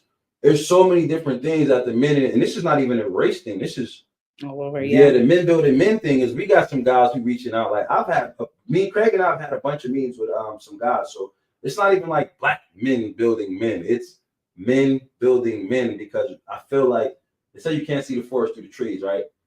And I don't feel like all black people can solve all black people's problems, because we're all looking at it from a black perspective. So I'm like, if we can associate or connect ourselves with some Muslim men or some Islamic men, whichever is the right word, some white men, some Hispanic men, to kind of get different perspectives, and then we can kind of build and take from one another, and then have a group of people who we can resource with, we can network with, because then ultimately, imagine what that would look like for the women in the community when they start seeing men moving in a uniform way who are actually established. And not to say nobody aren't. Imagine how that would look for the women to look at us and go, okay, these are some of the guys that I want to deal with, or these are some of the guys, or this is where I can send my son to. I'm having a tough time with my son. Go holla at Craig, go holla at Deonte, go holla at Tashawn, go holla at Jason, holla at some of the guys. And then even the young people, you know what I mean? When you show a presence, let's say we go to the Erie High game and we 30 men strong. And then the next game, we 100 men strong. And it's just like, yo, they're here for us. Then the kids see us like, oh, okay, them is the fellas and things like that. So it's more or less, the plan is to build a foundation of men who are working on themselves, who are building themselves up so that they can be impacts in the community. And we passed a survey out.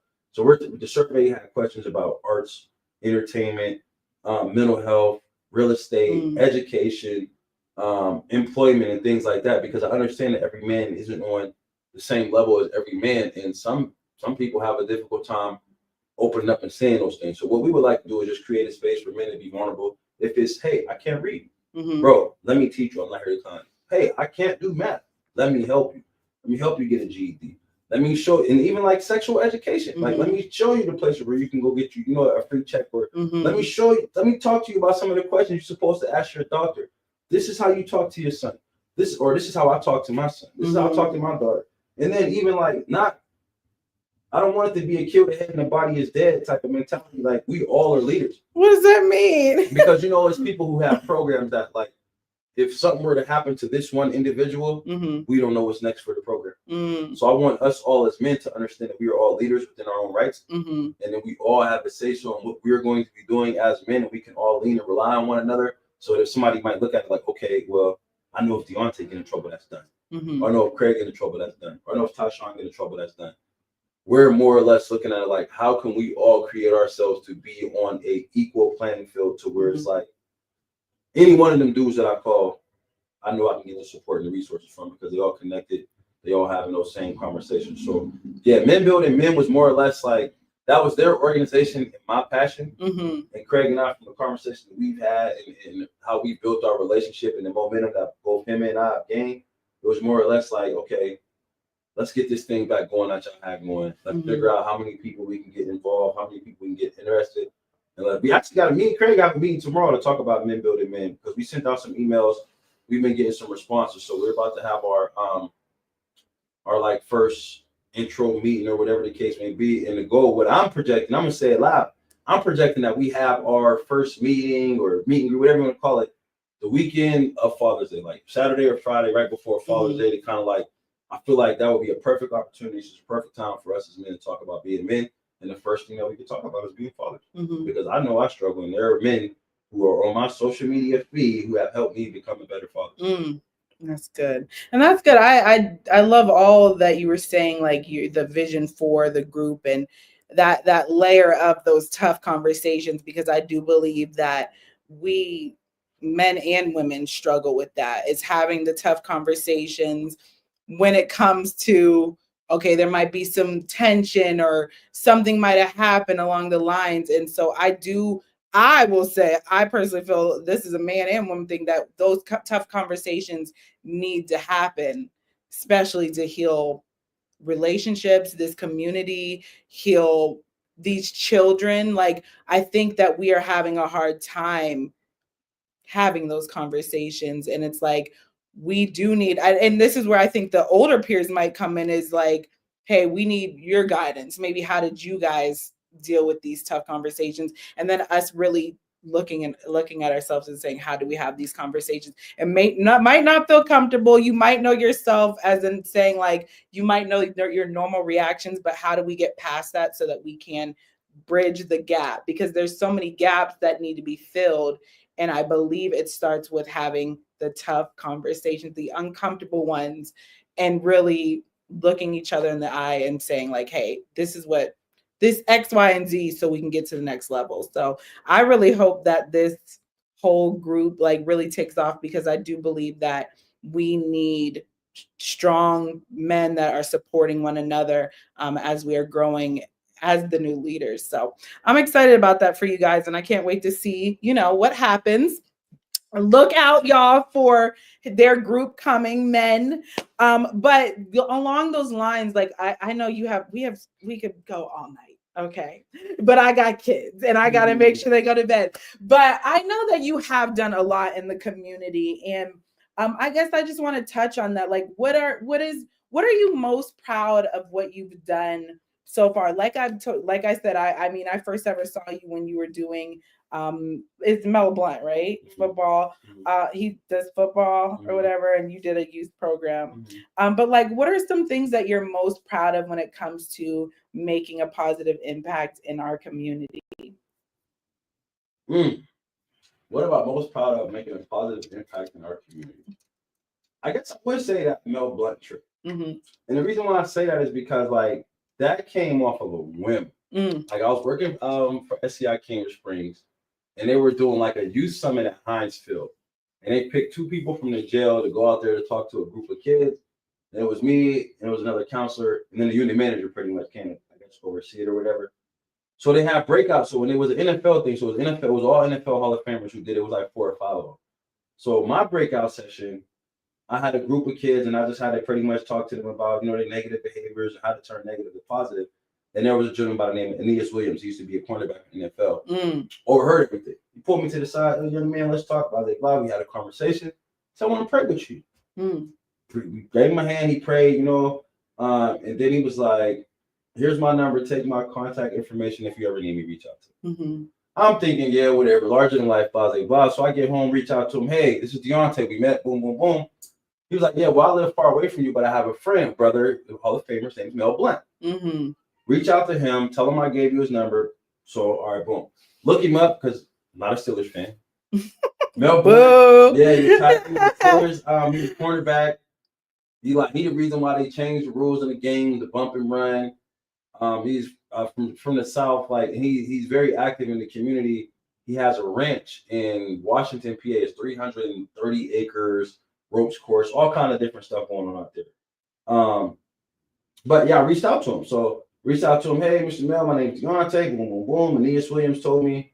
So, okay, well, yeah, let's have it. You want to? I would love to meet you. You want to come to my church? I come to you. Oh, it's in the Hill District in Pittsburgh. It's a pretty rough area neighborhood. At this time, I'm seeking opportunity. Man, listen, there ain't nowhere I won't go. Boom, come to his church, meet him at his church. After I met him at his church, he was like, yeah, every year the Steelers, the rookies of the Steelers, anybody who gets drafted or gets signed to the Steelers, they come to my camp and they host like an event day.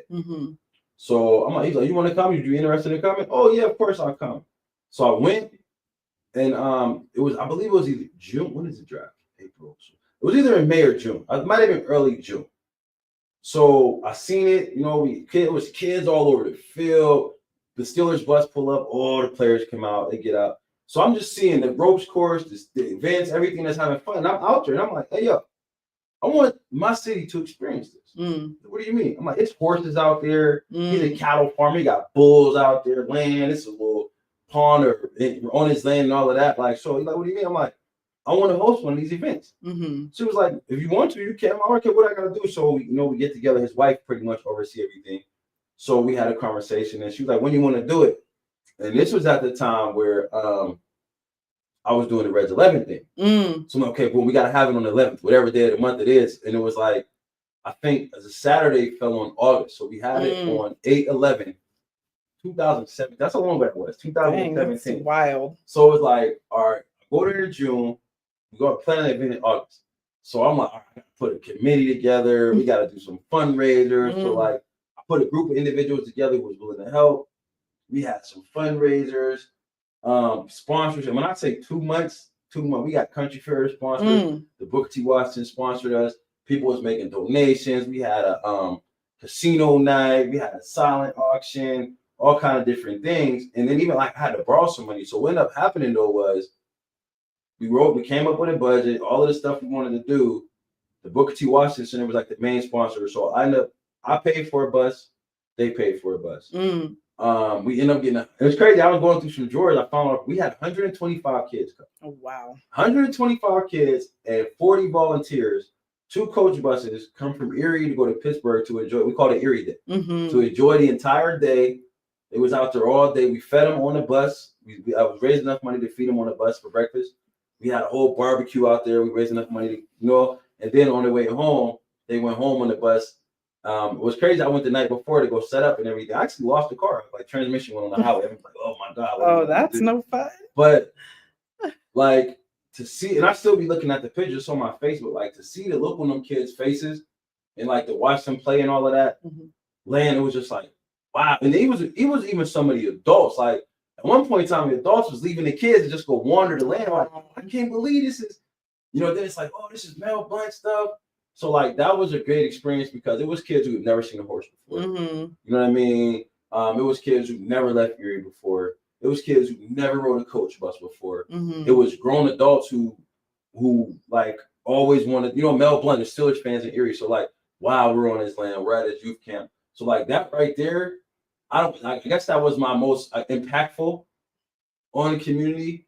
But as far as like my most proud moment, it was the election, man. Yeah, we got like, listen, 4,322 votes. Like, so so I definitely want to talk about that next because I know that is something that has been recent for you. So because I'm gonna put me in there.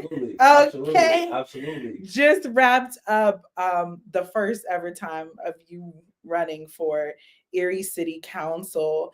And so I want to talk about that because like I said, I know there's so many questions I feel like I still want to ask you, and I might still do that, but I do want to touch on just your journey. What made you even run for Erie City Council? Because how old? You're 39. So I feel like that's pretty young to be running, but take me through that journey. Like what made you decide to do that, and what did that look like for you outside of the lovely content you was posting? Okay. Shout out to me. But like, tell me what it looked like behind the scenes for you to run. So first, why you started, why you decided to run, and then what was it like for you behind the scenes? So here's the thing. So I told this to a lot of people. People but so I was going to City Hall. I mean, the City Council meetings when it was different things going on in the city. Like, oh, somebody got to do something. Somebody got to say something. So I would go down there, get my little 5 minutes.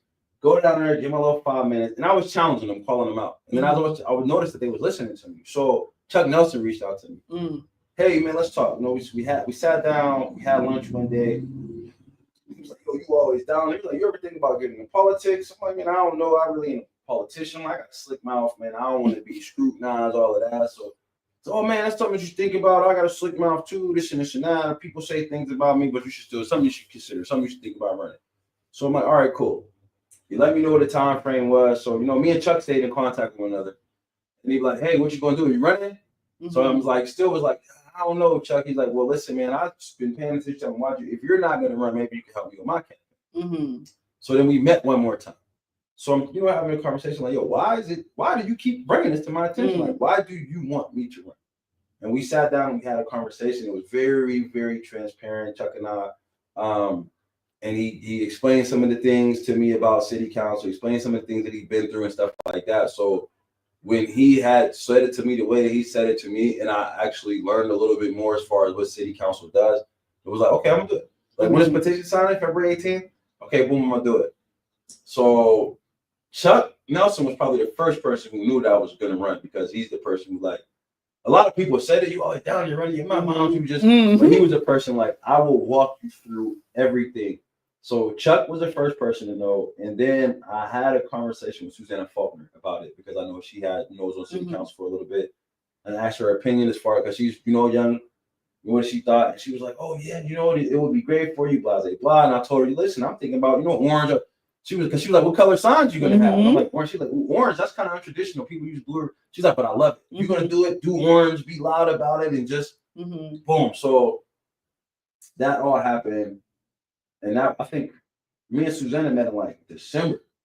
So, but prior to me and Susanna meeting, Chuck and I had already had a conversation. So during the presidential election, what I was doing was I was trying to get as many people registered to vote as I possibly could.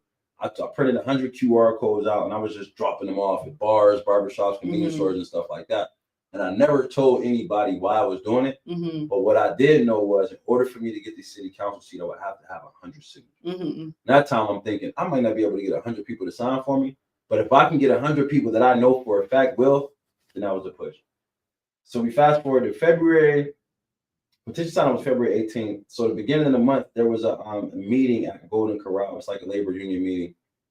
A bunch of people who are in the union, they're up there, they talking about whatever they got going on. They were like, okay, well, we're going to talk about some of the people, or some of the candidates who are running. So at this time, the room it's a bunch of older folks, retirees and stuff like that, and then it was some of the people who ran, some of the people who won. So people saying, hi, my name is such and such, and I'm running for. My name is such, and I'm just like, oh wow. So do I just introduce myself? So then that was the first time I ever announced publicly, hi, my name is Deonte Cooley, I'm running for city council. And then after that, when it was time to get February 18th petition signing, February 18th to May 20th was the fastest, craziest, probably most exciting 3 months that I've had in my life. I learned so much. I met so many people. The support was ridiculous. Like, the support was larger than what I thought it was going to be, if I'm being honest. I just figured, like, I got some friends. I do social media. Some people spread the word, and we'll build from there. But then it was people who, like, I'm always on State Street somewhere, on Parade Street or something. Oh, I seen you. You're the guy who this. I'm voting for you. Or can I get a sign in your yard? Then we got, Drew ended up getting the T-shirts. Can you fix that for me? I don't want to break. Just take the phone out. Yeah. Drew was, doing the T-shirts, and we had different people like just supporting everything. You're supposed to pull it off the thing. Oh, sorry. Yeah, so that was just like the 90 days of that. Matter of fact, let me see my phone, because I'm about to check these. My views, man. The views was crazy. Like, I know people was checking me out and everything. But yeah, no, that was fun. It was I don't think there was ever a time where I got scared. I didn't get discouraged, but what I will say is when it was time to watch those results, and I told people, like, how you feeling? I said, I feel like I'm overly confident. You know what I mean? And it was, oh no, that's a good feeling, or whatever the case may be. So I'm like, all right, well, that's cool. But like, I'm talking, I did everything that a politician is supposed to do. Well, a person running, knocked doors. I went to the petition signing events. We had meet and greet events, fundraisers. I even gave away some money to some folks. I supported some of the other candidates. Like I said, met a lot of people. It was very fun. It was a very exciting run. And then May 20th comes. You know what I mean? So boom, boom. I'm on social. I'm riding my bike around Erie, orange T-shirt on, trying to let everybody know, hey, go vote. I'm riding through neighborhoods. Make sure you vote, calling friends, all of that. 8 o'clock, polls closed. All right, boom. Now we gotta have a watch party. So we go to have a watch party. One place, we couldn't get the TV turned, so I go to Daria watch party. So I'm watching that joint. And then at one point in time, we both was losing. So I'm like, oh no, we both can't lose. You know what I mean? Like, so, and then I'm checking for Christine as well. You know what I mean? Like, I did have a couple favorites. Like in the during the primaries, like I had a couple favorites, and I was rooting for them publicly, so everybody knew. So I'm watching it. Then I'm like, oh, okay, you know, the Daria scored with them. Okay, we good. Then I look at mine. Like, oh man, I'm dialing down at this point. I'm just like, oh, what am I gonna do? You know, people, oh, don't worry about it. Keep your head up. And then as everything came in, I'm like, oh, you know, we ain't gonna make it. Like, we ain't gonna make it. And I had to accept that, like, prior to it getting there, because as we getting closer to show the percentage of votes coming in. So that was like, in that moment, I was devastated. I was happy for Daria, though. You know, we celebrate. Oh, that's what's up, guys. And for those who don't know, because I know there's people watching, Daria Devlin is running for mayor of our town. Yeah, she won the primary election. She had to get the general election. Yes. So yeah, I was at Daria Devlin's watch party. You know, we having a good time, and when the results came in and hit 100%, I made sure I went to go congratulate her. You know, told her. But then I'm just like, man, I'm getting the hell out of here. Like, I ain't finna be sitting here. So, you know, I left out of there. I had my little moment. And, it hit me hard at first. I will say that it hit me hard at first. It was very difficult to process it, especially when, like, I was talking to somebody today, and I'm like, I don't know if I would have rather lost by a lot or a little, because I had 4,322. I would never forget that number. Yeah. And the person ahead of me tattooed on you. Yeah. The person ahead of me had 534 more votes. Wow, that's not a lot. Right. That's not a lot. And then, like, as I looked at it and take it all in, like, it may not seem like much to a lot of people, but I was going against some political giants. You got Andre Horton, who 12 years county council. You got Jasmine Flores, who just served a term in city council. Mo Troop just served a term in city council. The lady Marilyn Pohl, she was just retired from City Hall, so she's been working there forever. The gentleman Daryl Vandervelde, he was I'm not sure if he still is or not, public defender. He was in the service. Like, I read up on him, like, he did amazing work in the service. So I was just looking at it like, man, we got to go hard. You know what I mean? Like, yo, we need a flyer, to be a flyer, to be a flyer. You know, where they at? Make a flyer. So it's like I was trying to get as much of it as I could out there, but then, like, looking at it and realizing everything, like, to come that short amongst the people that I was amongst, and their resume and their background compared to my resume and my background, our campaign was community driven. It was grassroots. There wasn't no, oh, that's a Deonte who comes from this family, whose uncle was city council and whose uncle was the mayor. It wasn't no, oh, well, he's been on the Democratic Party working the polls for all of these years. I remember him, he helped this. It was more or less us putting our name out there, us putting our face out there, us talking about our mission. And like I said, the support that was coming along the way, it was crazy, like overwhelmingly good. Overwhelmingly. It was there. I cried tears of joy a couple times. And then I'm reading my devotional. The devotional prepared me for everything, even up to the win and then the loss. Well, not even the loss, but not getting a seat. So, like, the hardest thing about it was my cousin Dewan, he passed away throughout the process. I feel like I didn't get a chance to grieve because I had to keep my head up. And then, like, I turned 39 through this process. I didn't really get a chance to celebrate my birthday. 3 weeks later, I lost my cousin. I didn't really get a chance to grieve because I was staying so focused. And then 10 days before the election, I graduated with my master's degree. And I didn't even get a chance to celebrate that either. So it's like, so much was going on with me. And it's more or less like, okay, but the goal is to win the primary election. And it was 8 days ago? But what I will say is like, when the conversation that I've been having, the way the phone been ringing, emails, text messages, and stuff like that, like, it happened like that for a reason. It happened like that for a reason because I can speak more candid to people about different things, and I still am able to go down there to speak my opinion. And now I know some of the people who make the decision in the city of Erie. I know some of the people who have the influence, who make things happen around here, and they now know me. And when I say me, they now know us. So it's more or less like what we did as far as running for that seat, what we did as far as campaign, as hard as we did campaign, we opened up a lot of doors for a lot of people as long as they're willing to recognize that and go through the doors as they're open. Because believe you me, people are going to come back and say, hey, like, it was people who never voted in their life who voted. There was people who do not vote in the primary who voted. I had a meeting this morning at the Erie Zoo, and the lady up there was like, I've never watched a primary race for city council like I did this year. Like, it was people who was brilliant on that. It was crazy. So like everything is good. Mm-hmm. And in 2027, we're gonna run again. Okay. You know what I mean? We're gonna knock on more doors. I don't know if you about to call me for that. We're gonna raise more money than we did, and we're gonna have more of a reach. But yeah, what I will say is I'm not upset about it. Mm-hmm. You know what I mean? I shed my tears. I kind of I went through my emotions and progressions of what happened, how did it happen, why did it happen, without blaming anybody. Nobody cheated. Mm-hmm. It wasn't nothing unfair. It wasn't because of, there was no excuses, no reason other than the people spoke. Mm-hmm. You know what I mean? And that's what they wanted. So it was more or less like, how do I take this in? What do I do with it? And then I will say, like, it's still a process for me now, because it was only 8 days ago. You know what I mean? It was like crazy. So much momentum and so many different plans and so many ideas. And now it's more or less like keeping the momentum,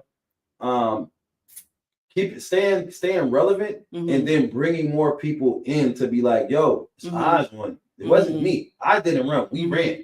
It's eyes on us. Like, and again, which goes to the men building. Now, why do you say we? Because I think there's something to be said about that in general. Like, I know, like, when you see all these other people running, and like, I feel like for you, and maybe because I kind of was able to see your campaign closely, but you always made it known it was a we thing and not a you thing. And like, why do you feel like that was so important?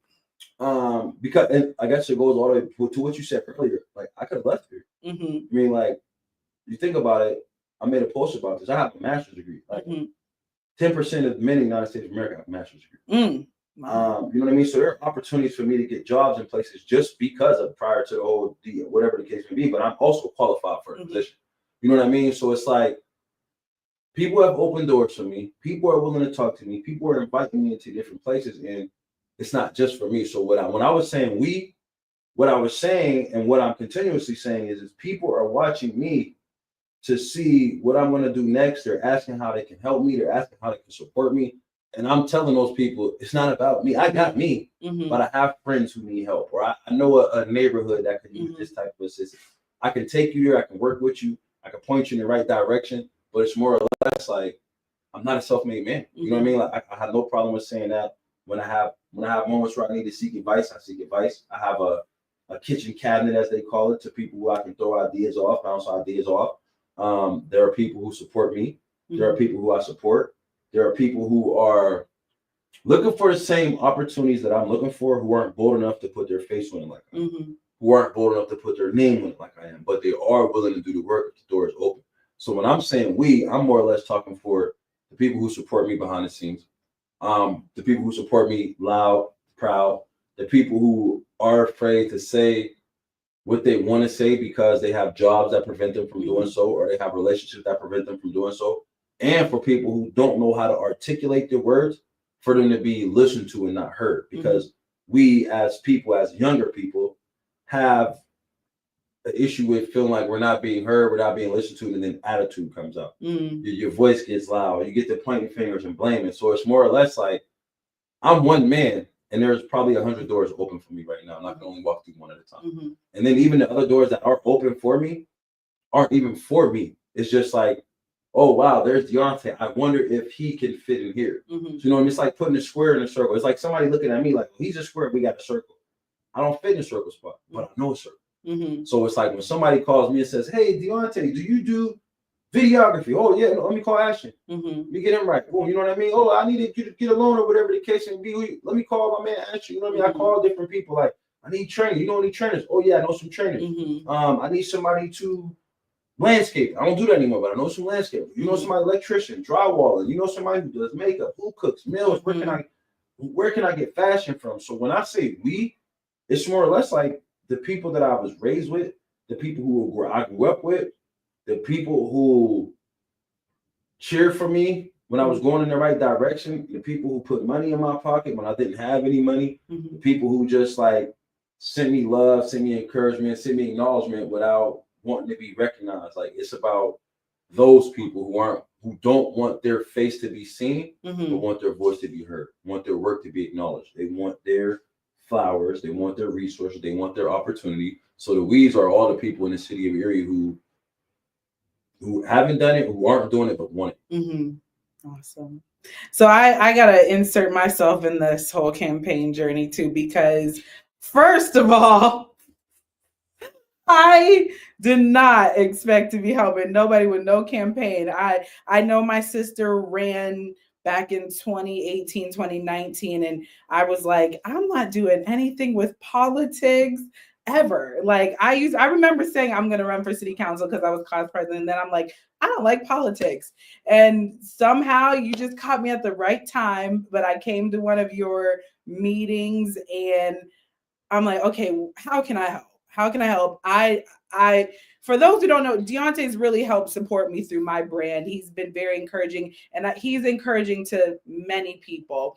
And so it's not necessarily that I felt like I owed him, but I was like, hey, he's helped me, my events. He's kept me encouraged. He's sewed into my events and stuff like that. So I'm like, I'm gonna return the favor. And so I'm like, okay, I'm gonna do your flyers for you. Like, I just took a class at my job and all these things, and I'm like, okay. And honestly, it stretched me. I had already been working on trying to get back to Divinely Crowned stuff, and this was like kind of the icing on the cake to like, all right, if you're literally doing this for this person every day, like helping, giving ideas, you know nothing about politics, but you're like pushing out content for this person, like, why aren't you doing this for yourself? And of course, he made it known many times on social media that it's like, all right, Davina, like you did it for me, now it's time to do it for you. And so I'm grateful for being a part of your journey. It was fun. It was interesting. Politics is interesting, but I think it's necessary. And how you were saying some people weren't ever this interested in politics. So I think that speaks volumes to just the impact you did have on the community with that. And I'm excited to see you run again. I don't know where I'll be. I mean, I might be running a business outside of Erie by the but I do. But yeah, so I'm grateful that I was able to be a part of that because it was a lot. I learned a lot, so I'm grateful for that. But one more thing to that to the city council I want to ask is, what did it teach you about yourself? What did it teach me about myself? Yeah, just that whole journey of being in the community, maybe being vulnerable, putting yourself out there. Like, what did it teach you about? So what I will say, something I learned about myself throughout that process is I'm not as hot-headed as I thought I was. I also learned that I do have the ability to not always snap and you know, want to have the last word, have the right thing to say. And then also how to set a boundary when it comes to a disagreement without rubbing people the wrong way. Because like, man, you want to talk about like being vulnerable and being scrutinized? Like people were telling me to shave my beard. Somebody actually came up and grabbed my beard. Like, hey, what are you gonna do about it? It was a man. You know, what are you gonna do about this? And I'm just like, what are you talking about? Like, he's like, oh, you know, there's no politician. Then, you know, my hair. I was being told like, you know, you don't always have to wear sneakers, get a blazer, wear a suit, and all of that. And it was more or less like that unsolicited, because some advice I did ask for, some advice I did not ask for, and it was more or less like, I can be me and still do this. You know what I mean? I don't have to shave. I don't have to cut my hair. I don't have to look like the typical politician. I can be me. I can run. I can speak in a language that I can speak in. I can still hang with the people that I hang with. I can still go to the places that I go to. And I guess it just taught me that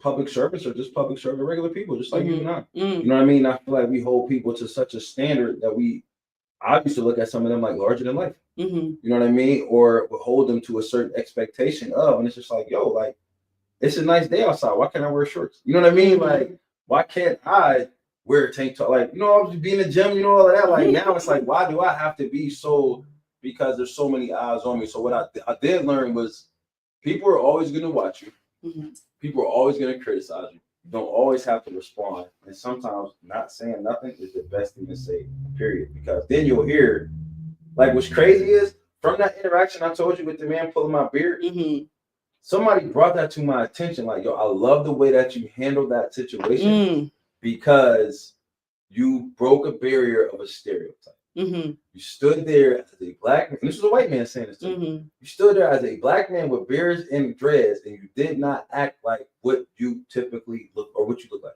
And it was just like, I'm glad that somebody see that, and somebody recognized that I kept my cool and my composure, because that is very, very.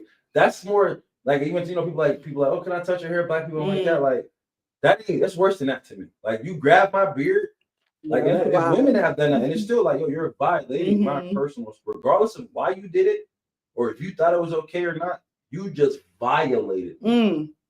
And I'm in a room full of politicians, and I'm ready to be a politician, and the man grabbed my beard and asked me what I'm gonna do about this while he clean cut shave, older Caucasian gentleman. So what I did learn was, when I thought I had a lot of patience, I learned that I have way more patience than I thought that I did, and also that everybody's not your friend. Everybody's not your friend. I learned that. Everybody's not your friend. People will tell you anything to get you to react. And sometimes it's best to just pay attention to what's not being said. All right. That's good. That's good. So one more question I have that I will continue to ask all of my guests is, what would you tell young Deonte at this where you're at now, what you've learned, all the things in your life, like what would you tell him? You're gonna shock the hell out yourself. That's it. I wouldn't change, go left and go right, none of that. All I would say is, you're gonna shock the hell out yourself in a way that, like, for real. Like, I'm telling you, I could have been a statistic. I wasn't supposed to make it. And I know, like, a lot of people think that's cliche, or you know what I mean, when you communities and stuff like that. But I have friends who lost their lives to drugs, friends who lost their lives to violence, friends who lost their lives to the prison system. I have people who I knew or who I grew up or went to school with who are living on the streets. People who are active. So it's like, I come from an environment to where it was possible for me to be a statistic. And because of the support, the love that I had around me, I was able to defeat the odds. And I knew that I was always going to be something of somebody of some importance, but I didn't think it would ever extend to the level that it's extending to now, to where I would just tell myself, you're going to shock the hell out yourself. That's good. Be ready for that. That's good. So I guess I do have another question. Do you have anything else that maybe I didn't touch on that you were like, dang, I wish you would have said this or whatever that you want to share with the people? For 2 hours. 2 hours. 2 more hours of life. I know that. I got my cousin. This is one thing. I got in a car with my cousin, and his daughter was in there. And she was like, he's like, yeah, cousin running for city council. She was like, what don't you do? How many jobs you got? Every time I talk to you, you doing something else, or you being something else. And my cousin's like, he told his daughter, like, be the true definition that you can be what you want to be if you wake up. Because, like, when I think back over all the things that I've done since working, and when I say working, I had a paper route at 12. Man, I done worked paper route. I done sold food. I had a convenience store. I used to cut hair. I used to babysit, shovel snow, landscape. I had a notary license, real estate license, an LLC, nonprofit organization. I worked in a rehab. I worked in a prison. I worked in an outpatient facility. I worked in a halfway house. Served on the board of the Ushers Club. Like I said, DUI, underage, expelled from school. Like, my life has just been just a crazy, a little bit of everything, Mr. Everything. Yeah, and I've been having so much stuff going on that it's times where, like, when I'm sitting still and I'm not doing nothing, I get hard on myself. Like, even right now, like, I'm in a phase in my life right now to where I feel like, yo, you got to be doing more. You ain't doing enough, bro. Like, I truly feel like that today. This morning, last night when I went to wake up, I woke up today feeling a little better. But last night, I'm just like, oh, man, you got to do more. Like, what are you doing with yourself out here? And I'm looking at myself like that. And like I said, if I were to write my resume and not like for a job, but just to write it, to talk, to think about the things that I've accomplished and the things that I've done with myself in my life, like, I've lived a lot of life, and I've Mm. accomplished a lot of things that a lot of people have not been able to, including those friends that I'm talking about who passed. Mhm. So like even to say that, because I don't want anybody to feel like I'm trying to discredit them, but like I've lived a life that people have died not being able to do so, Mm. and I still be like, you got to go harder today, bro. It wasn't enough, and I know that's my own thing that I'm working Mhm. on. But yeah, man, I feel worthless some days. Mm. Last night I felt like, man, what is you doing? Mm. What is you finna do with yourself? What is you? So yeah, no, I guess I don't know, but yeah, no, I don't think you ain't missing nothing because we could be in this joint. We can run this all night. We can do multiple. Come back. I want to come back. I'm saying now I'm here about the job. I was recording about the document. I want an opportunity to come back Remember. here. I'm gonna watch this episode. I want you to watch this episode. So we don't repeat the same thing. Oh God. Or maybe I'm gonna have you come on my show. Okay, I will be. Social experiment. Yes, he has a podcast See, or show. I know we could have went for hours. Yeah. There was so much that I didn't get to, but I also. Huh? That social experiment was a time. And I definitely, you guys need to check out his past social experiment. Yes, have me on because first of all, this has been a great first episode back. Thank you for being able to be my first interview because I was nervous. I was like, oh my God, do I still have it? What am I gonna say? What am I gonna ask? And it flowed. So I appreciate that. And I always like to give people their flowers while they're still here. So I just want to say thank you, just for being being somebody who is, I mean, even through the things you may still have going on, the things you're working through, you're still trying your best to be a positive impact on people. And thank you for just the support you've given me as a friend throughout my journey as well. And I can't wait to see what's next for you. So I hope that you guys loved this first episode. I hope that if we had quite a few on and off like viewers I see popping in. Thank you for those who took the time to tap in with me today and my divine guest Deonte. And I am working on a schedule. I do have my next podcast episode. I think I'm going to do them every other Tuesday. I know we're on Wednesday, but I had to get back after that holiday. But yeah, so stay tuned for more Divinely Crowned conversation episodes. And until next time, remember you are divinely crowned.